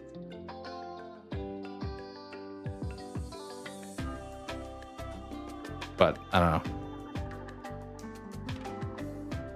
Is it a French movie? It looks like it says it came out in France. It says English though for language. That'd be so bad if I stream Crimson. I don't think so. I mean, I think you would probably need stuff to talk about because a lot of times those open world games can be just kind of like you're roaming for a while without like much dialogue happening. But I think that'd be fine. It is tough to maybe stream some of those open world games for like start to finish though, because like I probably wouldn't stream The Witcher anyway because of like constant nudity and stuff in that game that YouTube would not love. But I think when a game's like 300 hours, it's hard to like do streams of it. I guess streams aren't as bad as like videos. If you did videos, you'd have like part 52 of The Witcher 3. So it'd be a little lengthy trying that. Playing R4 Remake again. I've not played it yet. I need to. I've continued to debate grabbing it because it's like $16 on Steam. I feel like that's been on sale like every week for the past like 3 months somehow. It's been Like an hour frolicking around the countryside murdering bandits. That sounds like when my wife and I would play The Witcher 3. She'd like want to pick the flowers, and then there'd be like a ghoul or something that came to attack, and she'd like throw the controller at me to like do the fighting. Tossing my horse off mountains till I run around. Do it. I'll grab RE4 remake. I mean, I guarantee I'll have a good time when I play it. Before it goes up. Yeah, I won't. Whenever I grab it, I'm gonna wait for a sale at this point for that game because it's been out for like a couple of years at this point. I have to look up Dogman to watch Rudderless. I've looked into that one too in the past. It's the movie I'm thinking of. Yeah, it's the one where he plays his songs, right? I wanted to watch. Oh, it's free on YouTube. Okay. I've seen stuff about it in the past and I wanted to watch it, but I have not yet. It's got some solid actors in it. William H. Macy, Selena Gomez, Anton Yelchin, R.I.P., Lawrence Fishburne. Oh, I thought it was more of a lower budget thing. I mean, it may still be, but I was directed by William H. Macy too. Huh, I don't know if I knew he directed that much stuff. I'd watch stream replaying it of RE4. Yeah, I would definitely, whenever I grabbed it, I would probably stream it. That's like the main franchise. I feel like that and Halo were the two that I did like a lot. Well, I guess Slay the Spire counts as a franchise now too, but story-driven things. Yeah, I've looked up a little bit about Rudderless, so I probably wouldn't look up any more information. I'd probably just watch it. I'm assuming it's like a heartfelt kind of story. Like something that you probably would need the tissue box nearby. Yeah, Anton. That sucked for sure. Yeah, he was in so many good things. Oh, he was in the Friday Night remake? Let's see if that's on streaming anywhere. I've wanted to watch that before. It's not right now. I've heard the Friday Night remake is like actually almost as good as the original. Yeah, it sucked that he passed. Good music filmed in OKC. Rudderless was? That's cool. It's not based on a true story though, right? I think I looked that up one time and it said no. Hope Project Hail Mary comes to stream soon. I'm sure it will. Who made Project Hail Mary? It's definitely got to come to something soon, whether it's like HBO or Paramount.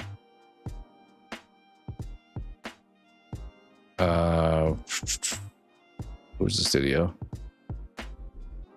Why is this not just telling me right off rip? Studio.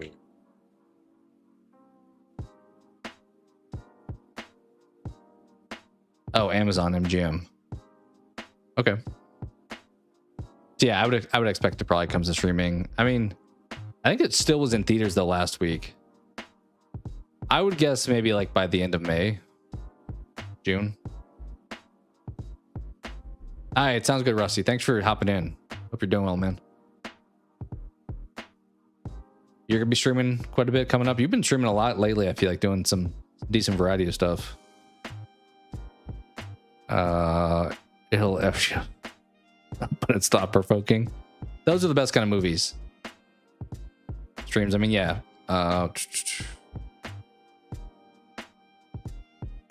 Hey, thank you, Rusty. Actually, I get to throw up this. I did my first thank you clip that was not movie related. It's Psycho from Airplane related. I don't know if you guys have seen this clip, but it kind of came to mind where I'm like trying to be thankful for something, which I originally intended, but I kind of just branched off into just movie clips. But I'll give you this one. I'm gonna shake your hand. I'm gonna shake your hand. Shake your hand. I'm gonna shake your hand. I want to shake his hand. I want to shake his hand. I want to shake his hand. I want to shake his hand. That's all I want to do. All I want to do.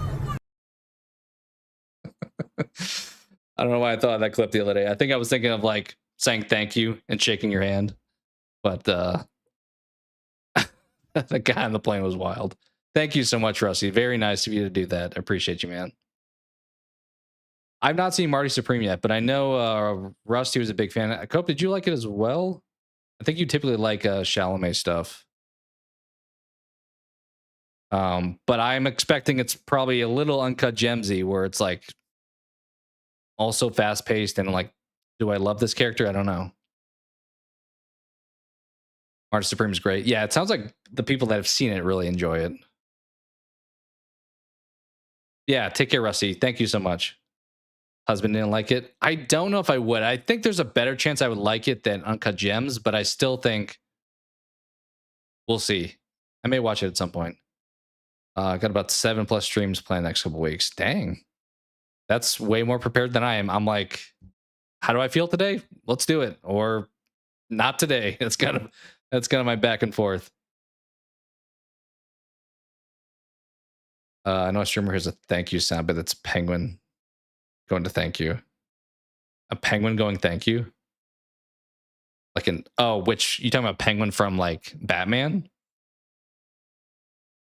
Either way, that or an actual penguin saying thank you would be cool. This movie is about nothing, and I completely disagreed. I mean, I would say stuff definitely happens, but I could see that being a takeaway from what I know. Stop playing. I could see that being just from the trailers a perspective, because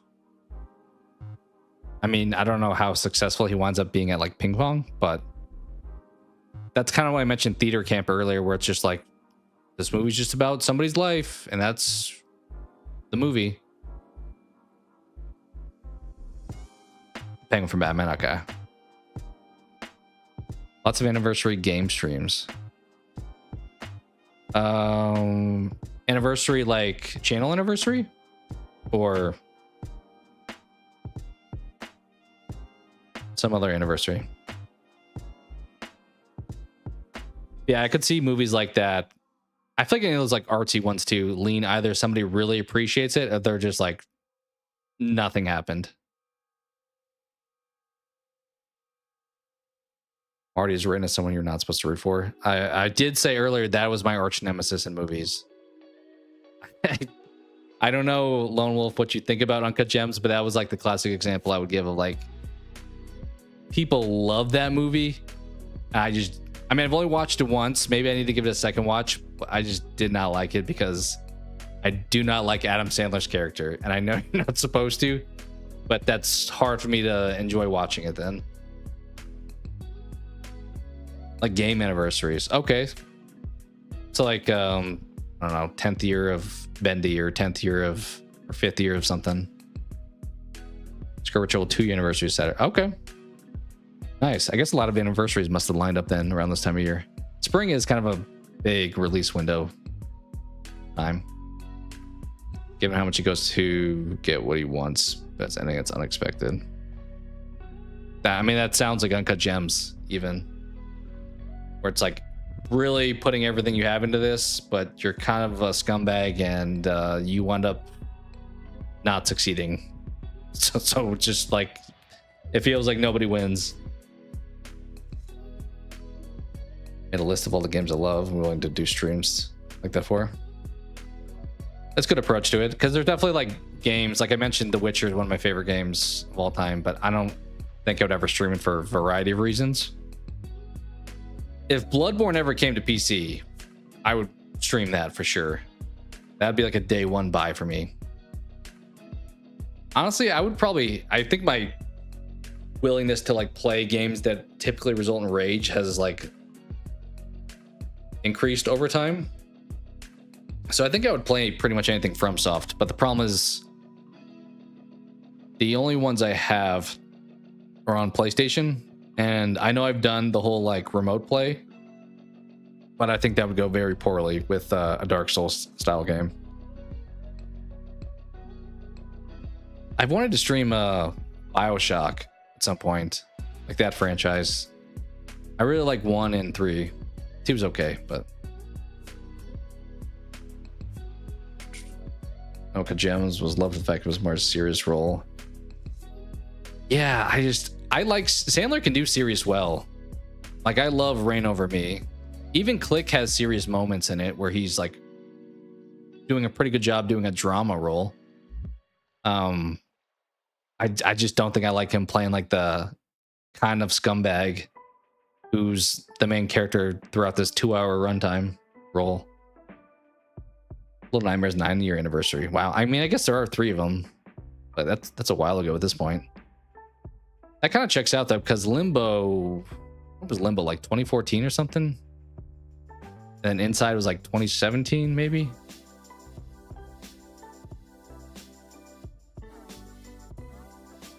Oh, nice. Yeah, I've never dabbled in emulator stuff at this point, but that sounds amazing. Bloodborne is so good. I'm hoping the movie they make, we didn't really talk about that, but that was the other announcement. I hope the movie winds up being good. They're also supposed to be making that Sekiro anime, which I feel like a lot of people in the comments of the trailers really vibed with it. I don't know if I love the art style. Like I love Sekiro, I love like anime stuff, but it felt like it wasn't oh, do I have a picture of it? Sekiro may not be as visible as the trailer was. Like some of the art looks pretty cool actually, but some of it, I don't know if I liked it as much.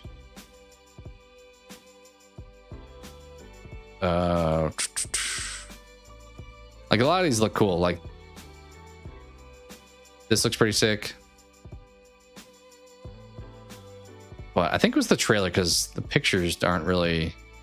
This is maybe what I was talking about, where it looks a little goofy. I don't know.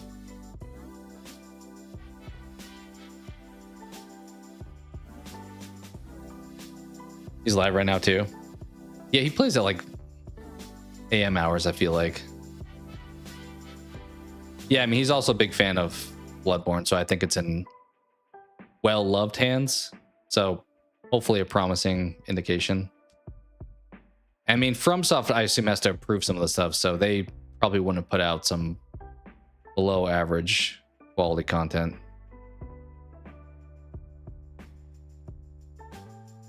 Yeah, maybe I'll check it out to see.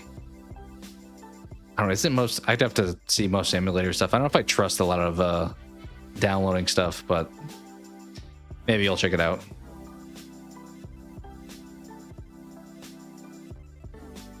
But yeah, I'll probably keep an eye on like just more games throughout this next few weeks to see if they're worth streaming. Like I mentioned BioShock, but either way, I've rambled on long enough, so I'll let you guys go.